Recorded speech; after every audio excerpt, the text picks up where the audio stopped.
It's there for the radio audience.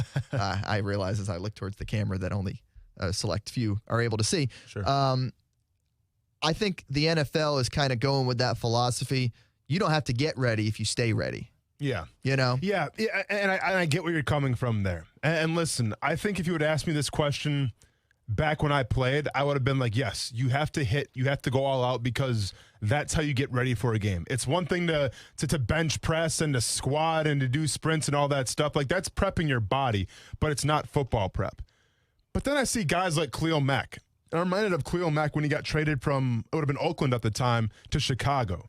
And you have a guy in Khalil Mack who didn't have a single ounce of training camp. Goes to Chicago and immediately turns that team around on defense and was an all-pro that year with zero training camp. Now, let's be honest. Not every guy is a freak of nature like Khalil Mack. Khalil Mack is the outlier. But sometimes I think we do put such a precedent on how many live reps we get, how many hits we get in.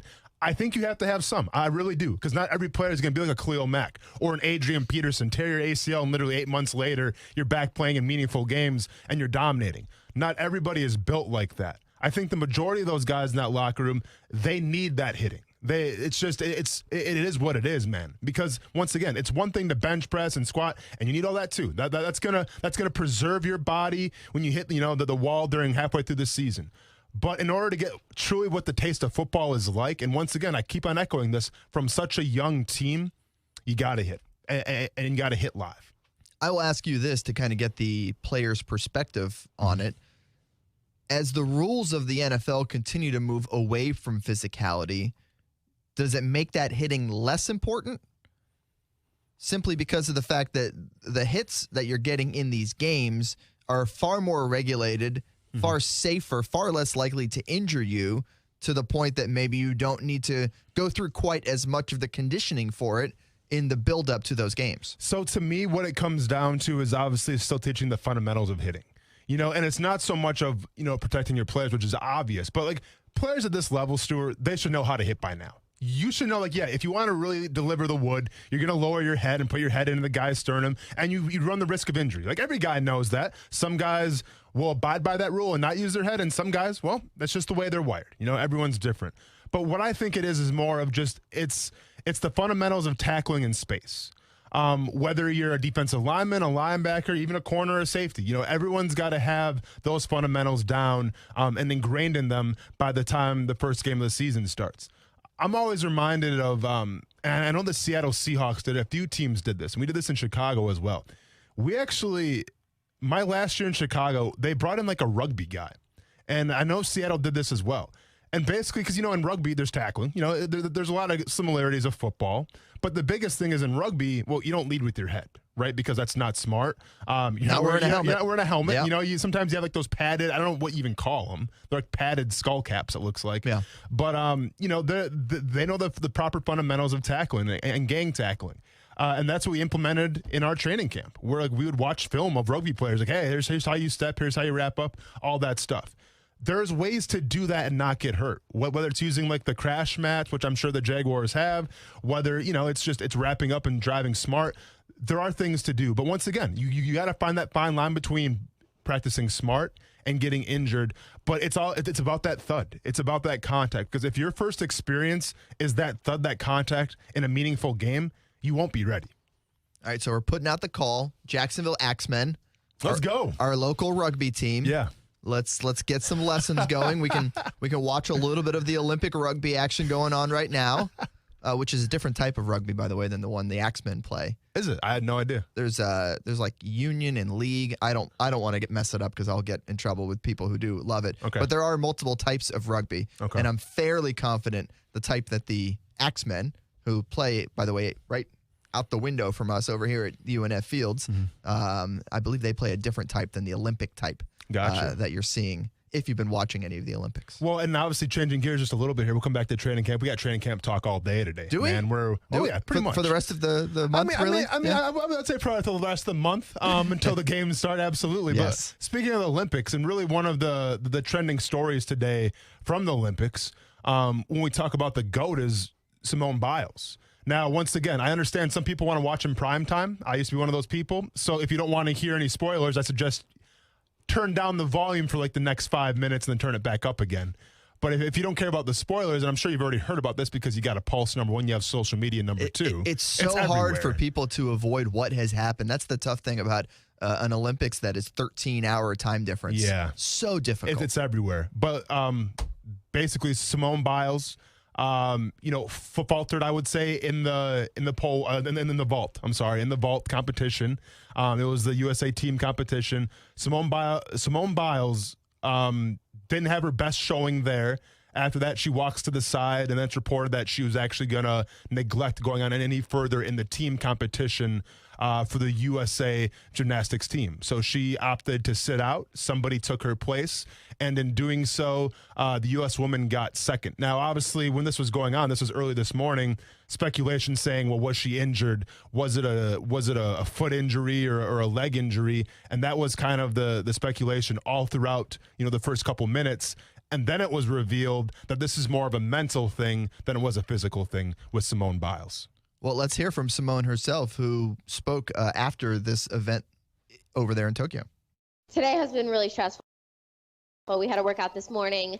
It went okay, and then just that 5.5 hour wait or something, I was just like shaking, could barely nap. I've just never felt like this going into a competition before, and I tried to go out here and have fun and warm up in the back, went a little bit better, but then once I came out here, I was like, no, mental is not there, so I just need to let the girls do it and focus on myself. Telling. Are you surprised? It's definitely interesting. It's interesting to hear that perspective about just not being mentally there and not. Yeah, I know there's a lot of opinions out there right now on social media. People saying she should have gone out there and still done it. Yeah. People feeling like she kind of left her teammates out to dry because now if she comes back and competes individually, which she probably can do, she wins a bunch of gold medals, then the narrative could be once again, okay, well, then she abandoned her teammates, which I don't think is fair to her because, if her mind was in it that day, you could be a detriment to your team. Yeah, and I feel like nobody's going to know her own body and her own abilities better than herself. Yeah. If you made Team USA as a gymnast, you have the merits and the ability to go compete on that stage, whether it's Simone or whoever it was that replaces Simone. Mm-hmm. So, it's not like you're pulling in someone off the street to come compete for Team USA. It's a very worthy member of your team. Granted, you're talking about the best in the world, stepping aside for maybe the 10th best in the world. Who knows how that works?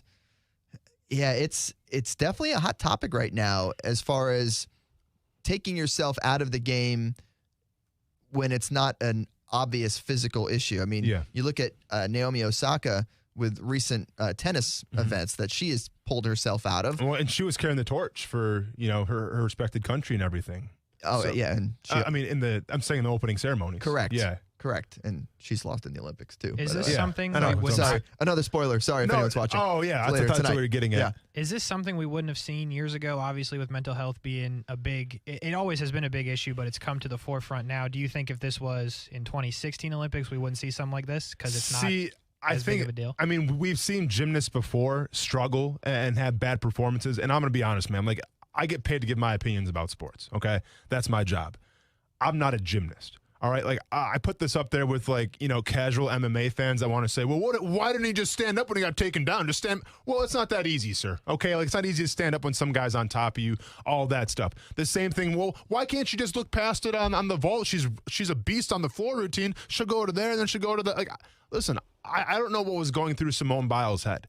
I feel like you have an example of a girl who's only 24 years old, but has competed time and time again on the biggest stages, with crowds, with the most pressure.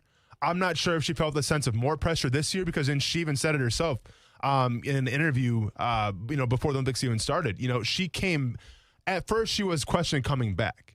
And then being, one of the girls that was still, competing at a very high level after the whole Larry, Nassar allegation. It wasn't allegations. He got found guilty. Over this sexual assault and all that stuff. She wanted to be the face of gymnastics and say, hey, even that happened to me, I'm still here, I'm still competing, and she wanted to be an inspiration for girls. So maybe the stakes have never been higher this year because it is a lot more than just being the GOAT and being a gold medalist. Now, you have all the attention on you, and maybe she got caught in the moment. I really have no idea. But with all due respect, Casey brings up a fantastic point, because we saw this with Naomi Osaka too. I think that, just the self-awareness now of mental health and, it being a little less taboo than it was a decade ago. Like, do you think that we're going to see more of this, Stuart? Like, is this just kind of the beginning, the tip of the iceberg of athletes maybe drawing out and just saying, hey, you know what? I'm not in a good headspace right now. I'm going to fall out. Or do you think we see a turnaround and be like, you know what? I'm not afraid. Let's go. I think you will see more situations like this. The thing about it is that it's going to be within her for years to come. Yeah. And if doing this is going to make her sleep better tonight, sleep better years down the road, then great. But you have to wonder, as an athlete, is that going to pop up in your head down the road of what if I had just gone out there and done it? There's a lot of what ifs that come along with these sorts of situations, and it's so difficult to. You certainly can't criticize someone because of the fact that this is stuff going on inside their head. Yeah. And who are you to tell someone what they should do or shouldn't do at that point in case? So I think it's definitely going to be an internal thing within herself down the road. And is she going to be in the right mindset when it comes to the individual events here coming up? Well, and then this is the question. I'm not saying it's a right question, but once again, this is the question that will be asked. If she competes in the individual competitions and she balls out like we know she can, and we've seen it happen time and time again, if she goes for like the straight gold run there, will the narrative be, well, yeah, she's the best of all time? Will it shift from that to she left her teammates out to dry? Let's talk about that next year on ESPN 690. Now, the First Alert forecast on ESPN 690. A mix of clouds and sun today with more showers and thunderstorms, some heavy downpours at times with temperatures topping out in the upper 80s, dropping to the low 70s tonight with still an evening shower storm for some spots, and tomorrow will be partly sunny. A few afternoon thunderstorms, hot and humid otherwise with highs in the low 90s. I'm Chief Meteorologist Mike Burrish. Join me today beginning at 5 p.m. on CBS 47 and Fox 30 Action News Jags. The Weather Center is brought to you by Beard's Diamonds. Save thousands right now with Beard's unbeatable deals. As a business owner, time wasted is money lost. Ugh, I have to call Dave. That's like 10 numbers. Who has time for that? You should boop Dave instead. Dave's married. Push to Talk is back from Peak PTT, and with a boop, you can get in touch with Dave. One boop. Peak PTT sends your phones programmed, charged, and ready to go right out of the box. You can boop Dave, boop Paul, boop Sheila. Yeah, I could see Boop and Sheila. Nationwide. Then you can boop the heck out of Dave. I said Sheila. Connect immediately, every time. BoopToTalk.com. Temperatures keep climbing, and hotter weather means your body needs more water. Stay hydrated. CGC Water Treatment wants to make sure the water you and your family drink is cleaner, healthier, and tastes great. It starts with the Connecticut system, proudly made in America and installed by the pros CGC Water. Not sure about your water? Call CGC. They'll analyze your water for free. I haven't had to worry about my water since I got mine installed because Connecticut systems remove up to 99% of the contaminants. If you're not filtering your water, you are the filter. Connecticut makes the world's most efficient softeners, non-electric, twin tanks that use less salt and water during regeneration. Save up to $500 on select softener and RO systems this month. Financing available with approved credit. Call CGC Water at 904-552-1242. Call and ask about Conway Club, the new service program that will save you money on salt, filters, delivery, parts, and labor. Tell them Brent sent you and find out all the details and all the great ways you can save. Call 904-552-1242 or visit cgcwater.com, your local independent Connecticut dealer.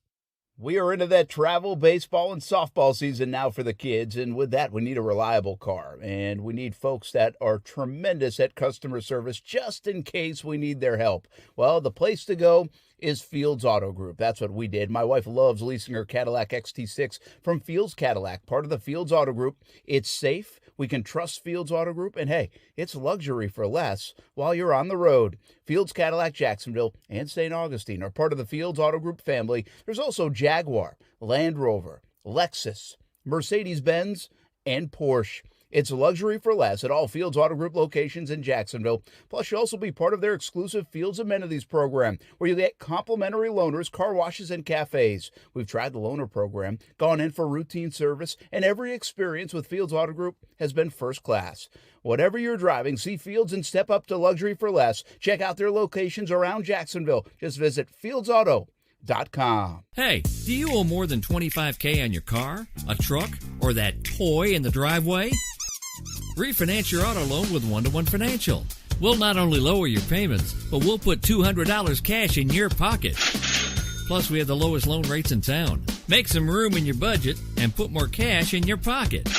When you refinance with One-to-One Financial, Jacksonville's hometown credit union. Apply today at 121fcu.org. Federally insured by NCUA.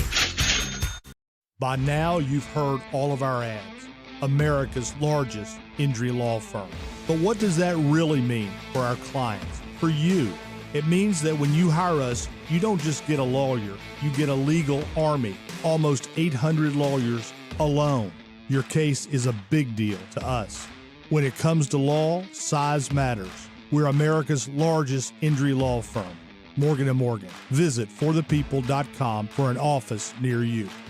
Hey, what up, everybody? It's Austin. And no matter your age, whether you're just getting out of high school or you're at a job currently that you don't really like and you want to make a new career path, well, my friends at J-Tech have the solution for you. If you're searching for a school that offers a kind of hands-on essential career training that you can move your future in the right direction with, you need to call my friends at J-Tech right now. J-Tech's going to give you all the tools needed for you to succeed in whatever field of study you choose, whether it's automotive, diesel, HVAC, marine and RV, or the transportation industry. So if you're not satisfied right now in your career path, there is no reason why you shouldn't give J-Tech a try. They offer flexible class schedules, even night classes, and every classroom features a 16-to-1 student-to-teacher ratio to get the hands-on training so you succeed in your field. To learn more about J-Tech, visit jtech.org, or better yet, give them a call at 904-483-9460. Ask for Hank to set up an appointment to tour the campus or get your questions answered. Once again, that's 904-483-9460, or visit jtech.org. Hey everybody, it's Brett Martineau from Action Sports Jacks. There's a good chance you have a smart speaker, so use it with ESPN 690. Stay up to date on the Jags and all things sports by telling Alexa or Google to play ESPN 690. It's as easy as that. Make sure you listen weekdays 3 until 6 p.m. on ESPN 690.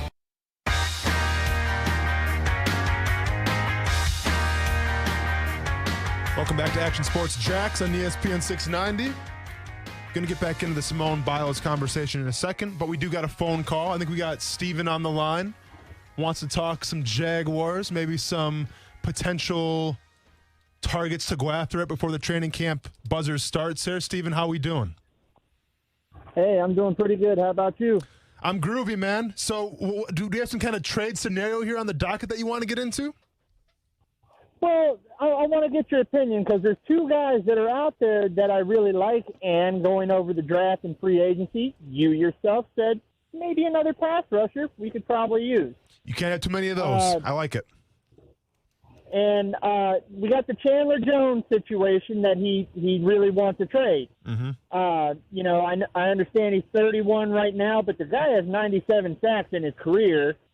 But on the other hand, you got Justin Houston still out there for some odd reason. Mm-hmm. He's about a year older than Chandler Jones. And just like out of the two, what differences do you see, and should maybe we consider one of them? Absolutely, Steve. That's a great question. Yeah. So let's start with Chandler Jones. He's probably the bigger name, and I'm not sure in terms of comparison exactly what the stats say, but right now Jones is the bigger name, coming off of a 2019 first-team All-Pro campaign. Last year, you see he only played in 5 games, and that kind of raised a red flag to me a little bit because injuries are a thing, especially when you get to that age.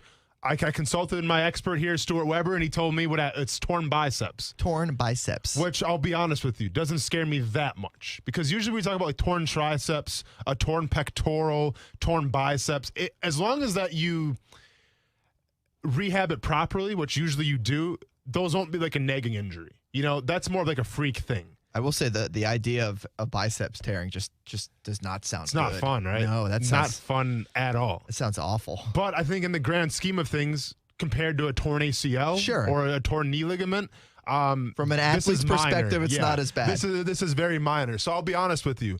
The torn biceps from last year, only playing in 5 games, does not scare me at all. So when we look at the numbers here, Steven, and we see back in 2019, 19 sacks, as I just black out from saying that, and I'm back. The season before that, 13 sacks, and then 2017, you have 17 sacks. Those are big-time numbers. Now, if you look at the depth right now, yes, you have Jahad Ward, you have Calebon Chason, you have a couple other guys. But here's the thing. I'll be the first one to tell you. I'm intrigued by Chason. I think he's got a great first step. I think Joe Cullen will get the best out of him along with that other coaching staff. But when you have a guy like Chandler Jones, who is a beast in the run game and the pass game, that's a guy you take a look at. Now, I was looking at his contract here. Realistically, if you do trade for Chandler Jones right now, you'll be taking on $20 million this year. That's his last year of his contract. You got to re-sign him. You can't justify giving up draft capital, paying him $20 million this year, and not re-signing him. The positive is right now is depending how he does this year, and then let's be realistic, Stuart, let's say he's got 12, 13 sacks. And I think that's very generous, but let's say he's got 12 or 13 sacks. You're probably looking at a long-term deal then of the market of an edge rusher right now from $15 to $18 million, which is crazy because a few years ago, Yannick Ngakoue, we're talking about knew that was gonna come up. $20 million, maybe $19 million. It's going to be cheaper than it was years ago just because the market right now dictates that. The question is, do you like Chandler Jones for $20 million this year and then possibly moving on for $14 to maybe $18 million in years to come? I like the idea of the veteran leadership, of a guy who's been in the league for nearly a decade and a guy who has put up the absolutely terrific numbers that he has, notwithstanding last year with the injury, obviously. I think it's a tricky dynamic, that room, and this more than anybody, of getting the right personality in there without throwing off all the other guys in the roles that they're kind of expecting and anticipating playing. And I would wonder if maybe a guy like Chandler Jones would do that. Whereas, as Steven brought up, Justin Houston is a guy who is a free agent who has played in the AFC South the last couple of years with the Colts and has put up, I will say, decent numbers in more of a reserve role. Yeah. More of the kind of role you would expect a newcomer to that room to take up. Yeah.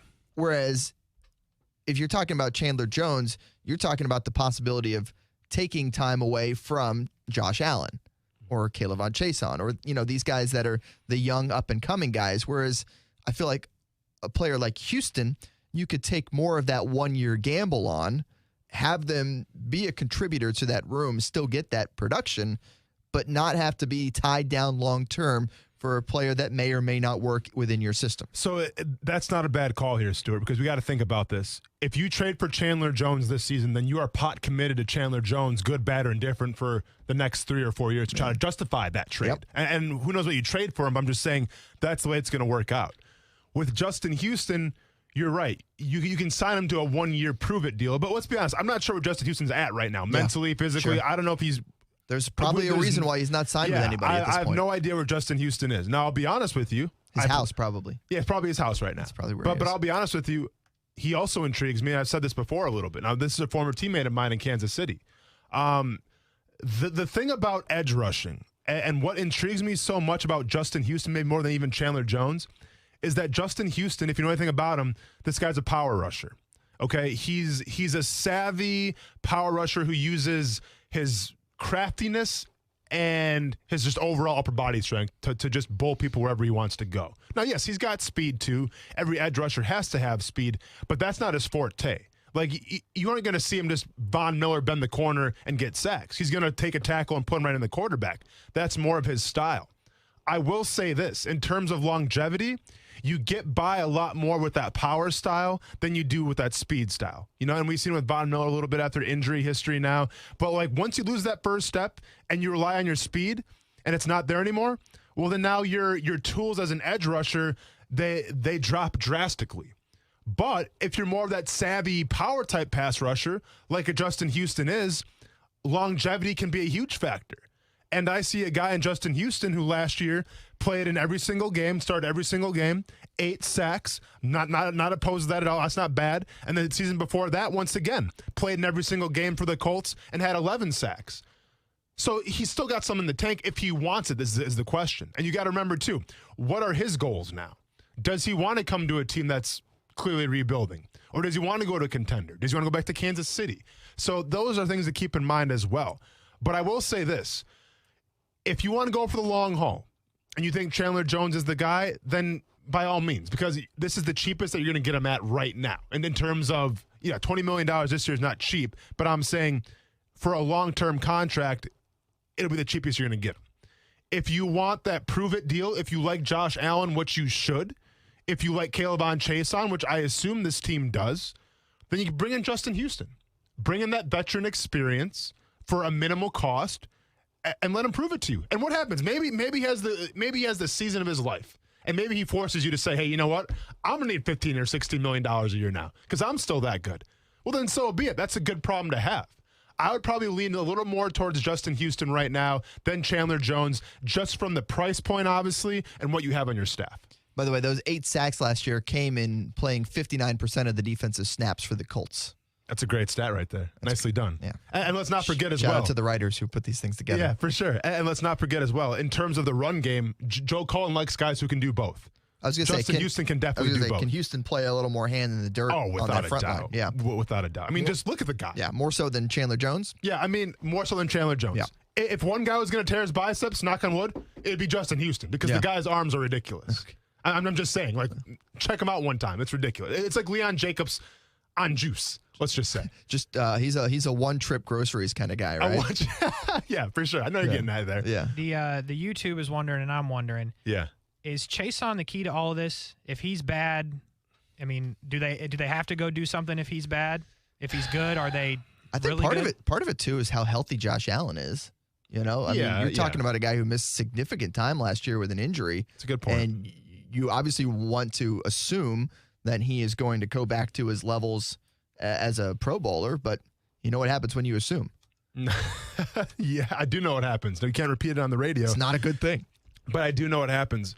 Yeah, I mean, obviously this defense will revolve around Josh Allen. Okay, I mean, we've said that many times before. Joe Collins alluded to that. They are going to tailor-make this defense to Josh Allen. He's going to get the first go of, hey, do you want to go on the left side, the right side? Which tackle can you beat more? Which guard can you beat more? He is going to have free range when it comes to pass situations. So it really goes through him. But, yes, you need I always say this. The most important part of a 3-4 defense are the edge rushers. And yes, you have Josh Allen, who if we get the rookie Josh Allen, if we get even better Josh Allen than his rookie year, it's going to be something special. But he can only do so much. And you saw it last year a little bit. When you lost Calais Campbell, when you lost some of the guys that took some attention away from Josh Allen, well, then what happened? You key in on Josh Allen, he's getting double teamed. There's only so much you can do. So, yes, Chason is really a key component here where it's like he has to garner the respect of the offensive line and then the game plan of offensive coordinators. Because if he doesn't, well, then you key in on Josh Allen, and then we're kind of back to where we were last year. I think the difference this year, though, is you have Malcolm Brown in the middle. You have Harris in the middle. Did you just say Malcolm in the middle? Malcolm in the middle. Okay. I like that. Yeah. That could be something. A shirt for the future. Could be a shirt. Something for like the Jaguars game day experience. Yeah, social. I was thinking more game day experience. Yeah, on the video board. But I think Chason does have a lot to prove this year. Absolutely. It'll be interesting to watch. And we get to start watching it at practice tomorrow. Pretty soon. Yeah, I do look forward to evaluating within as opposed to I know the trade scenarios and signing scenarios are fun. Yeah. But I kind of feel like we're at the point, look, we got our 90. Mm-hmm. Let's go to war. Let's make it 53 and go from there. Is kind of the spot I'm at right now. 2 other points I wanted to keep in mind here. Justin Houston. And I'm back on the Justin Houston bandwagon here a little bit. Bob Sutton, the Jaguars senior defensive, whatever you want to call him. He's on this team. 3-4 guru. Coached Justin Houston in Kansas City. Yep. Knows Justin Houston very well, number 1. And number 2, if you're looking for versatility in terms of do you want to get that push in the middle? Do you want to get a 3 technique with his hand in the dirt a little bit? Houston is big enough to do that as well. So he offers you a little versatility, which I feel like a Joe Cullen-led defense is looking for this year for the Jacksonville Jaguars. Hey, when we get back, though, we got to talk Simone Biles some more. If she comes back, wins gold medals in the individual performances, what will the narrative now be on Simone Biles in terms of, did she abandon her teammates? Was it the right thing to do? Talk about that next year on ESPN 690. ESPN 690 SportsCenter Update. What's up, Jacksonville? I'm Casey Kurtz. It has been an eventful 24 hours in Tokyo for the United States. We start in the pool with Jacksonville native Ryan Murphy. Murphy earned a bronze medal in the 100-meter backstroke last night. He still has the 200-meter back to try and win another Olympic gold. And how about this? A major upset from 17-year-old Lydia Jacoby. Jacoby won the gold last night in the women's 100-meter breaststroke. She is the first swimmer from Alaska to win Olympic gold. Moving to gymnastics, Simone Biles was forced to withdraw from the team final due to a medical issue, and the U.S. could not overcome her loss. They get silver in the event. And in softball, the gold medal goes to Japan after beating the U.S. 2-0 this morning. The U.S. had been undefeated before losing the gold medal game. They get silver. This SportsCenter update sponsored by Jacksonville Chrysler Jeep Dodge. Mike Greenberg. Greeny. I believe Brady is the closest thing I've seen mentality-wise to Michael Jordan of any athlete. The insane competitiveness, the demand of greatness from everyone around him, all the rest of that. I believe, not only do I not believe that Tom Brady doesn't care or doesn't think about being the greatest of all time, I think he's obsessed with it. Greeny with Mike Greenberg. Weekday mornings at 10 Eastern on ESPN Radio. And watch exclusively on ESPN Plus. There is a taste of the islands in every drop of Vida de Luis tequila, imported directly from Tequila, Mexico to Jacksonville Beach. Vida de Luis is the only locally owned tequila in Jax Beach. Support local and try Vida de Luis. Award-winning, smooth, all natural, no aldehydes or additives, which means wake up feeling good the next morning. Find out where you can pick up a bottle of Vida de Luis, Blanco, Reposado, or Añejo. Just visit VitaDeLuis.com. Support local and taste the islands in every drop. Trucks, and more trucks, plus over 300 Primo Pre-Owned, all makes and all models. Find it all at Arlington Toyota Pre-Owned today. Arlington Toyota has some of the biggest pre-owned truck selection I've seen. I'm talking Tundras, Tacomas, imports, domestics. You'll find it all at Arlington Toyota Pre-Owned. Even better, you have 30 days to love your purchase or exchange it. And with Arlington's Credit for Everyone program, almost everyone is approved. Plus, Arlington will give you top dollar for your trade. Shop safely in person, 10939 Atlantic Boulevard, or online at arlingtontoyota.com. For survivors of domestic violence in Duval and Baker counties, Hubbard House provides free, confidential emergency shelter and services. Call our 24-hour hotline at 904-354-3114. You're invited to shop at the White Harvest Farms and Farmers Market every Saturday from 10 a.m. to 2 p.m. It's a market of fresh and affordable farm-to-table produce that comes from a 10.5-acre urban located at 4850 Moncrief Road. There's volunteering, classes, and farming demonstrations. Also, if you're interested in becoming a vendor or volunteer, call 904-354-4162 or visit the White Harvest Farms Eventbrite page. White Harvest Farms wants to be your favorite produce market. This initiative benefits the Clara White Mission. Can you picture a better way to spend a beautiful fall day supporting a great cause than on the world-renowned stadium course at TPC Sawgrass? Ronald McDonald House Jacksonville will host its annual Golf Classic event 9:30 a.m. Monday, October 11 at TPC Sawgrass. Experience an unforgettable afternoon of golf while supporting critically ill children and their families. For details and to register your foursome, visit www.rmhcjacksonville.org. Have you wanted to speak a new language but thought it'd be too difficult or take too much time? Then try Babbel. In just 15 minutes a day, Babbel teaches you conversations that you will actually use. With 14 languages and lesson topics like travel, business, relationships, and more, you'll learn what matters most to you. Babbel. Language for life. Learn a new language with ease. Go to Babbel.com to try for free. That's BABBEL.com. Hey, what's up, everybody? It's Austin Lane from Action Sports Jax on ESPN 690. Smart speakers are becoming part of everyday life, so why not use it to listen to the radio? Tell Alexa, Google Home, or any other speaker to play ESPN 690. Give it a shot weekday afternoons from 3 to 6. no injury, thankfully, and that's why I took a step back because I didn't want to do something silly out there and get injured. So I thought it was best if these girls took over and did the rest of the job, which they absolutely did. They're Olympic silver medalists now, and they should be really proud of themselves for how well they did last minute having to go in. Simone Biles choosing to opt out of the team competition for the USA gymnastics team. Ended up getting silver, which is, I mean, let's be honest here. In the grand scheme of things, any medal it should be celebrated at the Olympics. It should. But we're sitting here. We're having a hard time. It is funny how the perspective on that is so weird for the U.S. maybe compared to some of the other countries that, are really celebrating silvers and bronzes.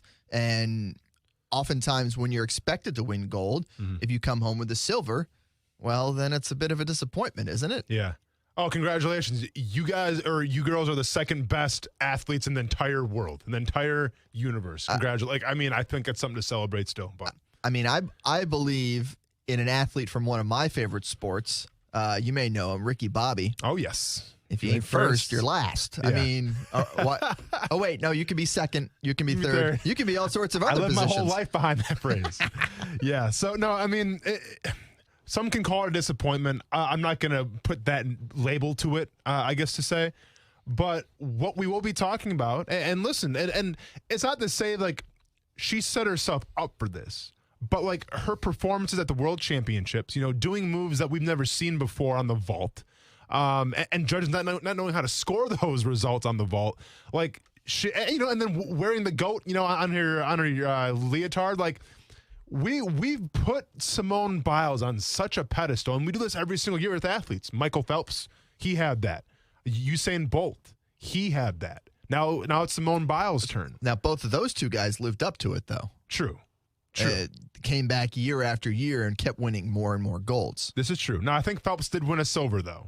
He won 28 total medals. Yeah, I know. That's ridiculous. So there's a good chance a couple of them might have been silvers and bronzes in there. 28 total medals. No, that's absolutely insane. And now he's doing good rocking the whole color commentary thing he's doing for swimming. Yeah, rocking the beard and everything, looking good. He does have the out of control beard going on there. And, and ironically, a big advocate now of mental health as well. He's really big into that whole scene. And when we talk about Simone Biles, it wasn't necessarily an injury that caused her to opt out of the rest of the final of the women's gymnastics team. I'll say this too. Sorry to jump in like this, but I feel like especially with these Olympic athletes in these sports where you're only on the stage once every 4 years, there is so much pressure and so much more than just the physicality involved in athletics because of the fact that if you don't get it done now, the next opportunity isn't going to happen for another 4 years. So there's just so much added pressure and expectations that come along with it because of the infrequency of competitions. Yes, they have world championships every year, U.S. championships every year, but can anyone tell you who won the world championship in an Olympic sport in a non-Olympic year? Well, and let's be honest. No. I think very few can even name the other athletes on this women's gymnastics team besides Simone Biles. Not saying that's right or wrong. I know there was the 46-year-old who competed in her 8th Olympics in gymnastics. On Team USA? On Uzbekistan. Okay, from Uzbekistan. Okay, but I'm saying from the USA athletes, no, we can't name any other. I mean, I can't name any other of the athletes that are on the women's gymnastics team. Correct. There's Lee is the last name of one of them. I saw Sunny Lee, maybe something like that. I saw the other day. We'll allow it. There's one. We'll allow it. So we can't say Michaela Maroney anymore. No, we can't. Just in the commercial. And she memed it, but just in the commercial. But see, this is the thing though that we got to remember here is like a silver medal it should be respected, it should be celebrated, but for a lot of these athletes, regardless of the sport, like we're talking maybe millions of dollars down the line. Because yes, your Olympic time is a very, very short window. Maybe you get one run at it, maybe you get 2 runs at it, especially in gymnastics. But it's a very short window. Or 8 runs if you're from Uzbekistan. Or 8 runs if you're from Uzbekistan. But at the end of the day, it's a very short run. And you got to maximize that because when you retire from being an Olympic athlete, then what? Then what are we talking about? And if you have a couple gold medals to rest your laurels on, well, then all of a sudden, hey, now maybe more opportunities in terms of endorsements come a calling. So I guess it is a big deal at the end of the day that they did get a silver medal, not the goal that everybody expected them to get. But now going forward, what are we going to be talking about with Simone Biles?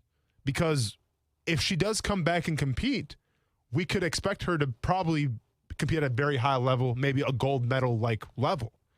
If she's winning gold medals, are we gonna give her a hard time for saying, well, you won gold medals by yourself, why couldn't you at least try to go out there for your team and win them as well?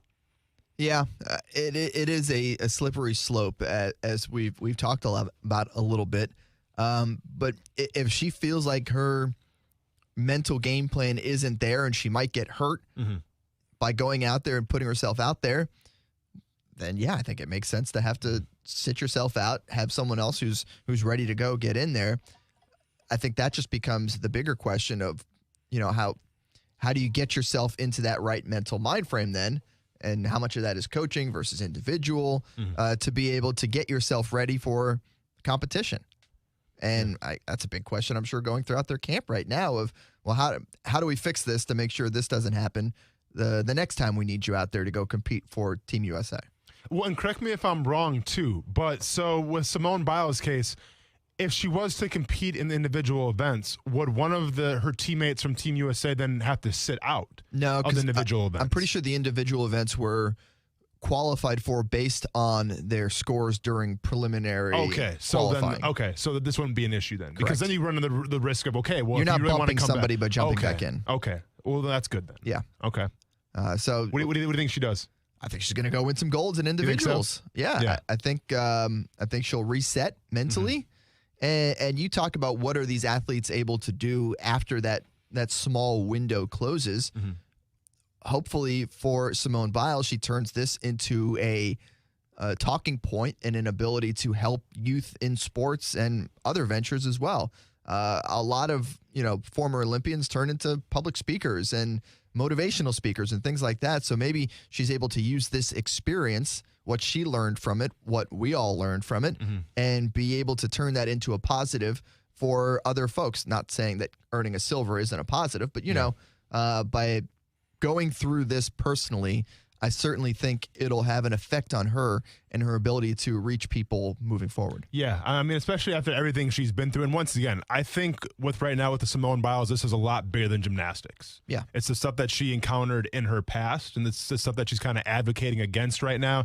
So she has a lot on her plate. And it's a lot on her plate for a 24-year-old. So, yeah, I think with whatever decision she chooses to make, whether she comes back or not, I think she'll have a fan base that's supportive, and that will be positive for her. And obviously, just like anything on social media, there'll be the people out there that are going to hate and going to question every single decision. At the end of the day, I can't even do a handstand, so I'm not gonna falter too much for this, I guess. Subway's gonna keep cutting those checks. Yeah, and that selling those fake tuna sandwiches. And that too. Well, then when we go to the other side of mental health and everything with Naomi Osaka now. Once again, a girl that had a lot of pressure on her, that was one of the torchbearers for her native country of Japan. One could say that she was upset. I think we could all agree she was upset with the result today. Taking on, I think the lady was ranked 31st, was it? It would have been a very low one because she would be a very high one. Yeah. So I think she was ranked 31st. And Naomi Osaka got to beat. Now after the result and everything, she was saying, how there was a lot on my plate, and it was, this was my first Olympics, and I wasn't accustomed to this. I wasn't used to this. I mean, I guess, do we take it for granted just how big this stage really is? And keep in mind that the crowds aren't there really this year, so you don't really have that element. But once again, we're talking about Osaka, who's played at Wimbledon, who's played at every single Open you can imagine, and who has played at a very high level. Do we just neglect, I guess, just how big these Olympics mean to these women? No, I don't think we do. I think it's pretty clear for everyone how important this is for the athletes. Representing your country just takes things to a whole nother level, and being able to compete on home turf takes it up a whole nother level. I mean, just look at the pressure Hideki Matsuyama is going to have to face in the Olympic golf tournament. Yeah. I mean, the entire country is going to be watching him, pulling for him, and hoping that he is able to regain the form that he had in April at Augusta, which he hasn't had the rest of the season, by the way. Yeah, so I do feel like it's a different level. And for me, being a soccer fan, you see that on the international level because most top players play for two different teams. You got your club team, your professional team, and you have your national team, which competes in things like the Euros or the World Cup or things like that. And there's so much more pressure playing, when you have that country's crest on your chest than, your team name and a sponsor on the front. No, for sure. It definitely ratchets it up quite a bit, and we're seeing that with all these athletes, especially at the Olympic level. Well, and listen, before we go to break here, and I've spoke before on just the toxic masculinity that you can find in an NFL locker room back when I played and everything, and how mental health wasn't really appreciated, or it was kind of taboo in locker rooms. And it's great that athletes are coming out now and taking care, of their health, which is the most important thing. I just think, though, in terms of toxicity, I still think it's within these sports of gymnastics and even tennis with Naomi Osaka. I think that media and I think the fan bases and just everything around her has built her up where it's like, you can't lose, right? Like, you're Simone Biles. You can't have a bad performance because that doesn't happen. We're Team USA, yada, yada, yada. And I think that could be a reason why, and once again, I think there's many reasons what's going on with Simone Biles right now. But I think we got, as those athletes have to remember, it's okay to lose. Okay, like I mean, you learn more lessons from losing than you do from winning sometimes. Exactly. And at the end of the day, and I speak for myself and I speak for nobody else. I would rather live life losing in the Olympics than living life than regretting not competing in the Olympics. But that's just me. And once again, I'm just speaking for myself here. You and I will go undefeated at the Olympics the rest of our lives. Right? Zero regrets. No regrets. Not a lot of medals, but zero regrets. All right, when we come back here on ESPN 690, USA Today put out their projections of win totals for every NFL team. And spoiler alert, the Jacksonville Jaguars, it's not good. I'm going to be placing a big bet here when we get back on ESPN 690. As a business owner, time wasted is money lost. Ugh, I have to call Dave. That's like 10 numbers. Who has time for that? You should boop Dave instead. Dave's married. Push to Talk is back from Peak PTT, and with a boop, you can get in touch with Dave. One boop. Peak PTT sends your phones programmed, charged, and ready to go right out of the box. You can boop Dave, boop Paul, boop Sheila. Yeah, I could see booping Sheila. Nationwide. Then you can boop the heck out of Dave. I said Sheila. Connect immediately, every time. BoopToTalk.com. At Tire Outlet, we're committed to providing our customers with professional and honest automotive recommendations. Don't believe us? Check out our reviews online and see why we're Jacksonville's preferred automotive shop. Great guys to work with, always very helpful and affordable. With 12 locations across Northeast Florida, Tire Outlet can help keep you and your family safe on the road, wherever you are. Wholesale prices, premium service, Tire Outlet. Do you constantly outperform your peers? Do you enjoy setting challenging goals and then exceeding them? And do you want a job where you can determine the size of your paycheck? If so, you could be suited for a career in advertising with Cox Media Group, because we're searching for self-motivated professionals to join the advertising sales team in our North Florida office. This media consultant position requires an outgoing, confident, and driven person who will seek out business owners in North Florida and help grow their businesses with innovative marketing solutions. The ideal candidate will have a basic knowledge of both traditional and digital advertising. Cox Media Group Jacksonville offers a team environment based on excellence and customer-focused selling, with unlimited earning potential, the best benefits in the industry, and ongoing training and advancement opportunities in markets nationwide. To apply for the media consultant position, email your resume to jaxjobs@cmg.com. That's JAXJOBS@cmg.com. Or call 245-8732. 245-8732. No matter what you are driving, you can step up to luxury now at any of the Fields Auto Group dealerships in Jacksonville. Cadillac, Jaguar, Land Rover, Lexus, Mercedes-Benz, and Porsche.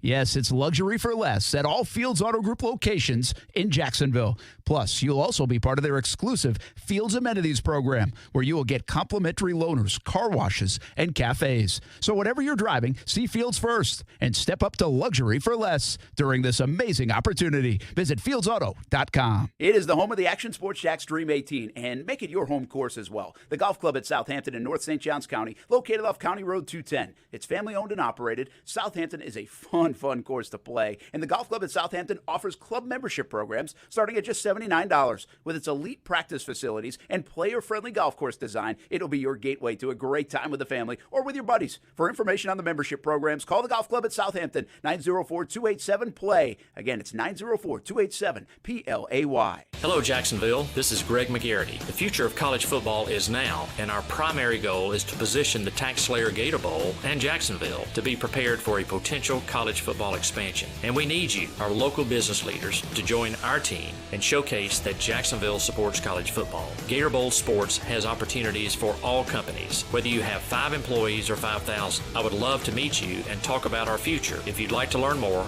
contact me at 904-798-1700. Hey everybody, it's Brent Martineau from Action Sports Jax. There's a good chance you have a smart speaker, so use it with ESPN 690. Stay up to date on the Jags and all things sports by telling Alexa or Google to play ESPN 690. It's as easy as that. Make sure you listen weekdays 3 until 6 p.m. on ESPN 690. 600-4000. ESPN 690, Jacksonville's home for ESPN Radio. WOKV Jacksonville. Listen live everywhere you go on ESPN690.com. ESPN 690, a Cox Media Group station. I'm Christine Lisi. This is what you need to know. The will he or won't he question for the Packers was answered today after quarterback Aaron Rodgers arrived at training camp. The sides have been working on a deal containing concessions the team hopes will convince him to return to Green Bay for at least one more season. Concessions include voiding the final year of his current contract with no future tags. Rodgers showing up is a big win for Green Bay, in the opinion of ESPN's Dan Orlovsky. Having your young quarterback that he drafted in the first round be groomed without telling Aaron Rodgers, they get to keep him on the sideline while he learns. But also, we've got a Super Bowl caliber roster, and we keep the MVP of the NFL who was unhappy up until 2 days ago. We get to have both of those. The young quarterback Dan referred to, of course, Jordan Love. Oklahoma and Texas made their request official today, formally notified the SEC they're seeking an invitation for membership starting July 1st, 2025. That would be after their current grants of media rights with the Big 12 expire. SEC chancellors and presidents slated to meet Thursday to consider OU and Texas for official membership. What? Just 15 seconds to talk about Twisted Tea Hard Iced Tea? That smooth taste of real brewed iced tea with just the right kick of alcohol? What? We started already? Twisted Tea Hard Iced Tea. Look for it in the bright yellow cans. Twisted Tea Brewing Company, Cincinnati, Ohio. Please drink responsibly. Broadcasting live from the ESPN 690 Anajar and Levine studios. This is Action Sports Jax on ESPN 690 with Brent Martineau and Austin Lane. Sight unseen, don't know who's playing, haven't seen anyone on the field yet. The players haven't even gotten their jerseys. Give me the Jags by 17. Houston is by far the worst team in the NFL. Wow. If we I was cannot, a Texans fans right now. if they score more than 14 points in this game with Deshaun Watson out on the field, that team is terrible. I think last year's Jags could beat this year's Houston team by 10. Who was that there? That was our man Marcel Robinson when the schedule was released. Wait, was it Marcel Robinson? Yeah. They did a on Facebook Live. It was Olivia Tasley. I'm sorry, I only hear like the last part of it. Okay, yeah. So no, I'm with Marcel Robinson here too as well. Yeah, I can't believe I didn't get that. I mean, all I heard was the last part of it. I'm like, that's not Keyshawn? Is that No, okay. Very nicely. I mean, nicely done, Marcel Robinson. I agree with him. I think it's going to be an ugly game in Houston for the Texans. I think we go from Houston, we have a solution, to Houston, we have a problem. I really, truly believe that, regardless if Deshaun Watson comes back or not. And you got to think that if you have the Houston Texans in your division right now, that should be a guaranteed 2 wins. Now, I get it. Maybe Houston can surprise some people. Let's be honest, man. All right. They don't look that good. So that should be 2 easy wins right there. And, you know, Brett and I have already done this exercise where we've kind of we're breaking down the schedule. How many games can the Jaguars win? Keep in mind, 17 games this season. Throws you for a loop a little bit. I think at the end of the day, I want to say I had him going 6-11. I think Brent had him going 7-10. But there was like a 1-game kind of differential where I'm like, I could easily see them winning 7 games. Now, I know what you're going to say, well, Austin, that's not going to the playoffs, okay? That's not going to the Super Bowl, and I understand that because I'm also a realist. And I think in reality, if we're sitting here towards the end of January, and we're talking about a team that won one game the previous season, and now they've won 6 or 7 games, that's not the worst thing in the world. Okay, I would actually take that. Yes, going to the playoffs the first year would be fun. It would justify Urban Meyer, all this stuff, and Trevor Lawrence, but I'm also a realist. So I think 6-7 wins is fine. USA Today, on the other hand, does not agree with me as they released their 2021 NFL record projections. Now, I could tease this for 3 segments and really get the viewership up here a little bit, but let's get into it right now because it's going to make me upset, and it's going to make me, maybe lose my marbles a little bit here. But when we go to the AFC South, according to, once again, to USA Today Sports, we have the Tennessee Titans at 12-5, which, okay. How do you feel about that one, Casey? You think over or under 12 wins for the Tennessee Titans? Well, I go under. You go under? But I think 12 is a fair number. I think 12 is a fair number as well. And you know what? I might even go over that. I just think with Julio, I don't know. I just think they're going to be good. I really do. Indianapolis Colts, a little surprising, 9-8. Yeah, I'm taking the over. Not Carson Wentz believers whatsoever, and I would be taking the over as well. I think that you had a team that was a couple plays away from beating Buffalo last year, so assume they do that. I mean, I think you have a team who's a quarterback away from maybe doing something special. And guess what? You have that, I think, in Carson Wentz. So, yes, over 9 wins all day. If I can get that action right now, I wouldn't even hesitate, wouldn't even think twice to go over 9 wins for the Indianapolis Colts. Jacksonville Jaguars finishing 3rd place, which, okay, it could be fair comparing yourselves to the Colts and the Titans. I'm not mad at that. What I'm mad about, though, is the blatant disrespect by USA Today. Having the Jacksonville Jaguars go 4-13. 4-13.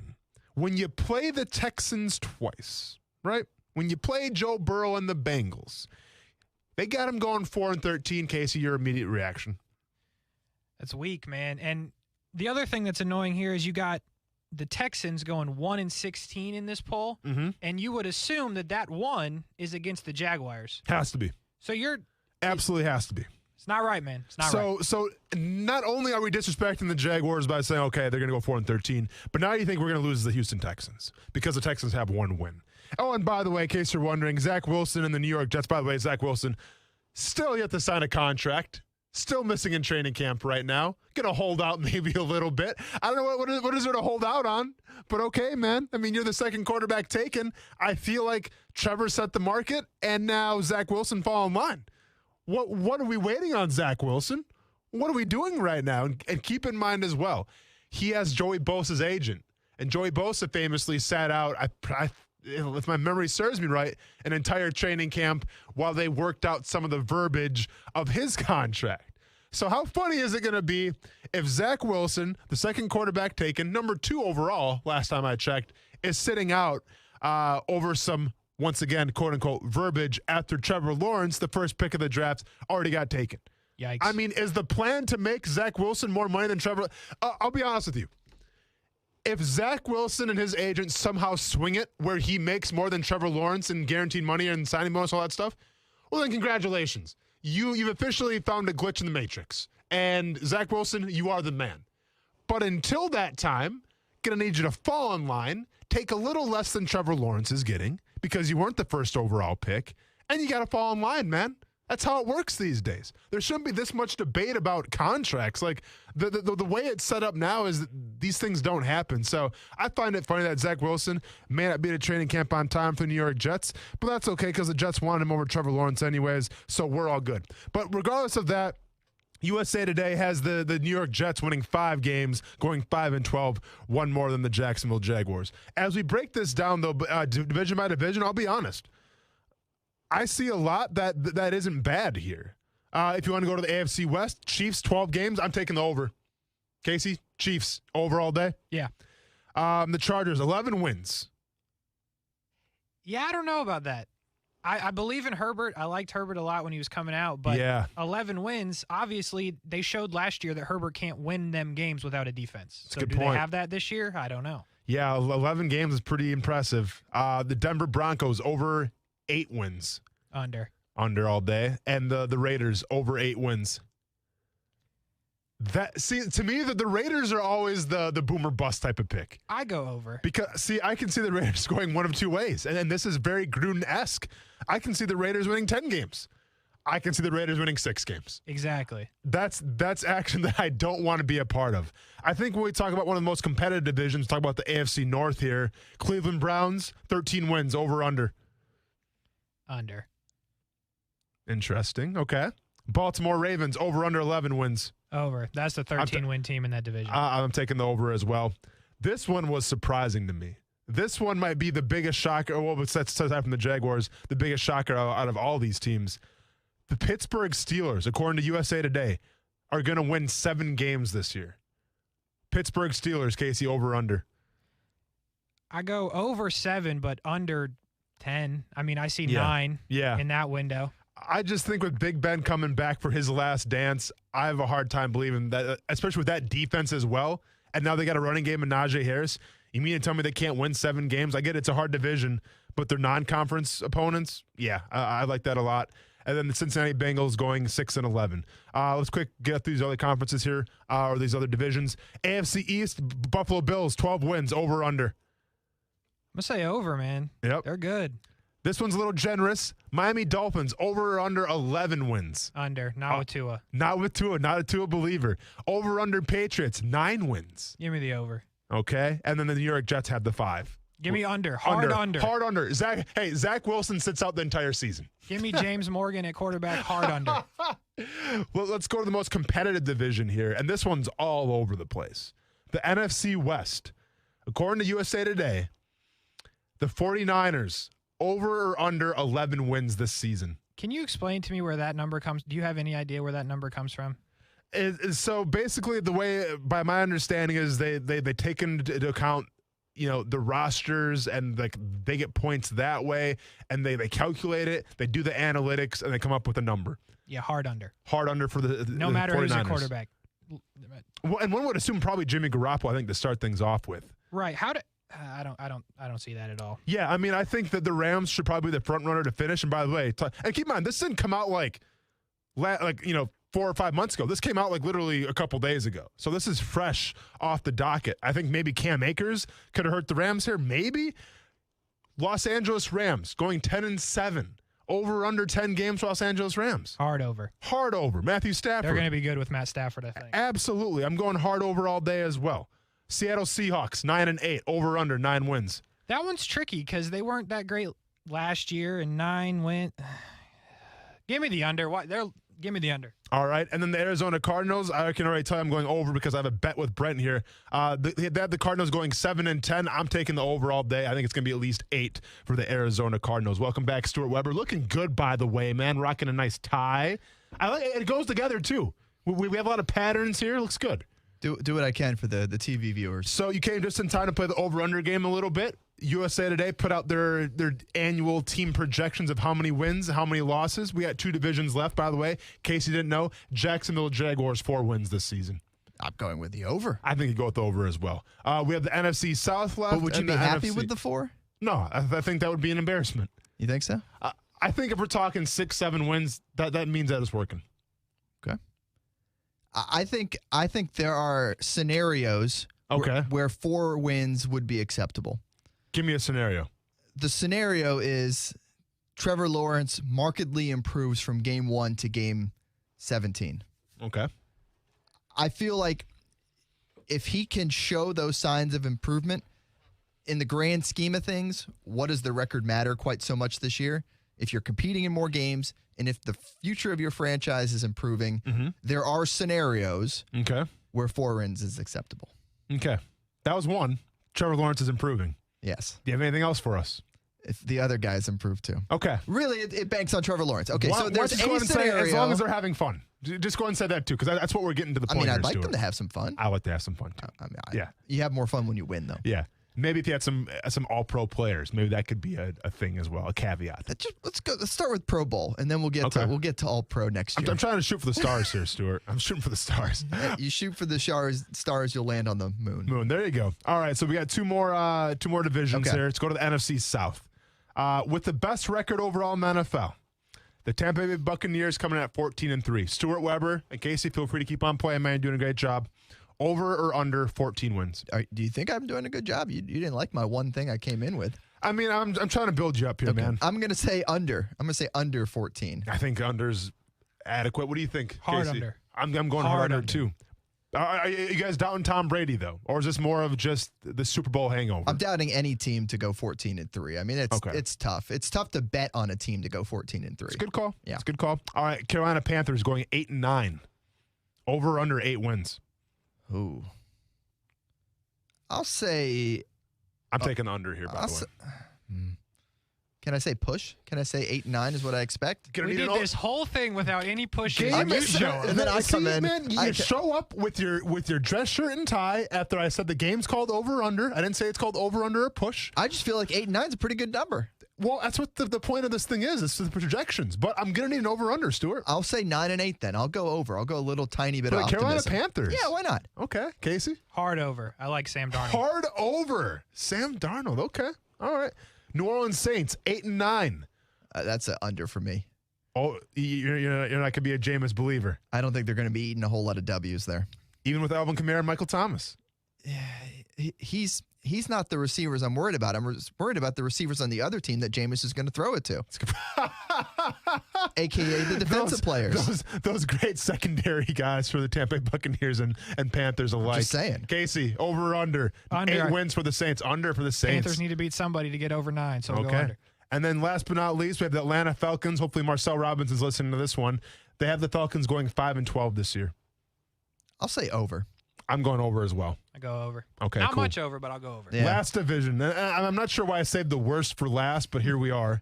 The NFC East, America's team, in quotations, obviously. Dallas Cowboys, they have them going 10-7. Stuart, over under 10 wins. If Dak Prescott is healthy, I say over 10 wins.